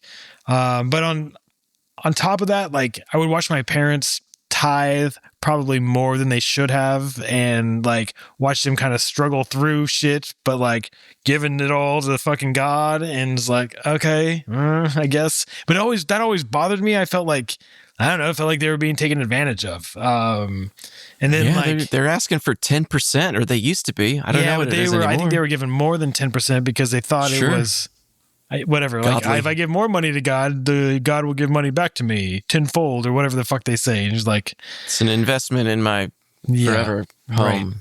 And then like the adults at this church were like super hypocritical. And that was really my first experience with like people like that. Like they're like the entire, like the holier than thou. And then like just watching that, it was like really eye opening. I'm like, this is not what I would expect. We didn't have a lot of experience at a church. And like, that was, I was like, these people seem like they're really mean. And then they would like talk shit about each other and talk shit about the youth and they were the fucking deacons and things like that. I'm just like, okay, yuck. Ugh. And it was like when I left for college that everything changed for me. I moved from my small town to Austin and I was like, just like got slammed by a culture shock. And like, we had, like, I just like every kind of culture out there and person at the school. And I had really good friends who were Jewish. And like, that was first for me because everyone was either like Catholic or Protestant in the Valley. I mean, I'm sure there were some Jews, but I didn't know any of them. And it was just like, it was a lot to process, but it was in a good way. And that summer I ended up coming home and, I remember like my folks tried to get me to go to church and like, I was like, I did for a while, but like I was just starting to get the ick from it. I was like, I don't know. Returned to school like sophomore year and like having spent like the summer back at home, I was like ready for that broader experience again of college. And then somewhere down the line, I just like you started meeting more people and learned more and more things. And like religion just started evaporating from me. And like I wanted nothing to really do with it, I guess. And then but it wasn't like a switch getting turned off, right? It was just over the course of like the next few years. And like, I ended up staying in Austin for like the following summer, 2 summers, maybe, I think. And then I ended up like burning all my money by the end of my junior year or whenever it was, somewhere around that time. And then like I got in trouble because I had no money left. I couldn't like figure out how to like live. So I had to get my ass shipped back home for the summer before like senior year started. And then I remember like at that point, I had to go pick up my brother from some event at the church. I think he was going to be a senior in high school that year. And like, I guess I met up with one of the, like these deacons that was there. I went to get my brother and this guy started talking to me and he was like one of the only cool guys that like I remember from that church.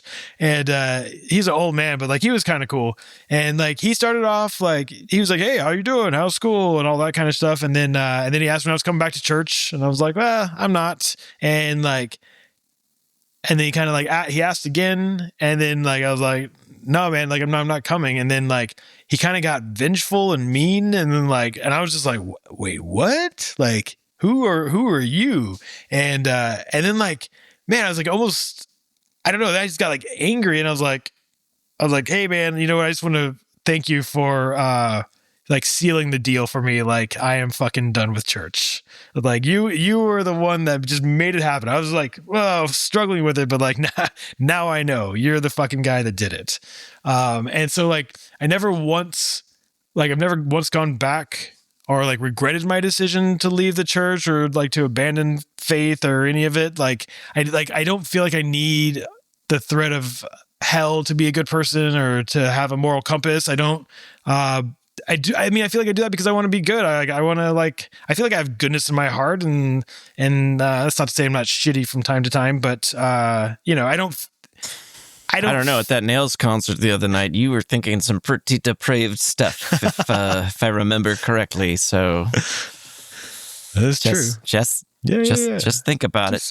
No, man. So like that's the bit, right? Like we are guaranteed this life, and like why wouldn't we do our best to make the most of it? Why wouldn't we work to, be helpful? I mean, like freaking family, friends, projects, experiences. Like there's so much to do, and you can do it in a way that's, I don't know, fun, beneficial, easy, good. I mean, you can just do things that aren't horrible. But I guess like for a long time, I was like, especially after that moment, I was like, all right, like I do believe certain people need faith and religion, and I'm totally good with that. And I'm not one to be like, hey, you need to fucking live your life the way that I live my life, and like you need to believe what I believe. Like I don't give a shit about that. Like I don't care. But like I feel like as I get older and like the religious right starts getting like bolder, like I find myself really hating religion at this point. Like I'll getting colder. Oh, I'm sorry. I was just trying to finish the rhyme. There was a rhyme.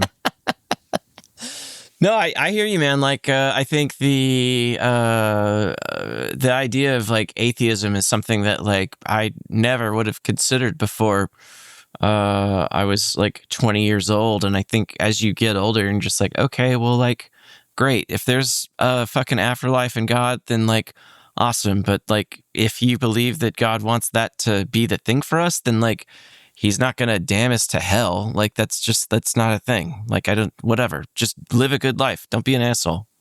Yeah, I agree. I mean, I don't know. Like, if you believe in your book and your set of rules, then just, do you fucking do you, right? Just like, but leave me and everyone else fucking out of it. I don't know. Like, whoever, find your people, enjoy it together, and that's good. Like, but yeah, I don't know. I just wish there's I think organized religion gave people a sense of community in times where like that didn't necessarily exist the same way, especially in America as like so many immigrants came through. But I still think there are people out there who are not fucking crazy and go to church and like have that community and like are also like not just, I mean, like those people still exist, and that's not really who I'm talking about, but. And that's not what I'm saying either. Like, yeah, I think. Anyway, I mean, like. On both sides. Yes. There's good people on both sides. Oh, man.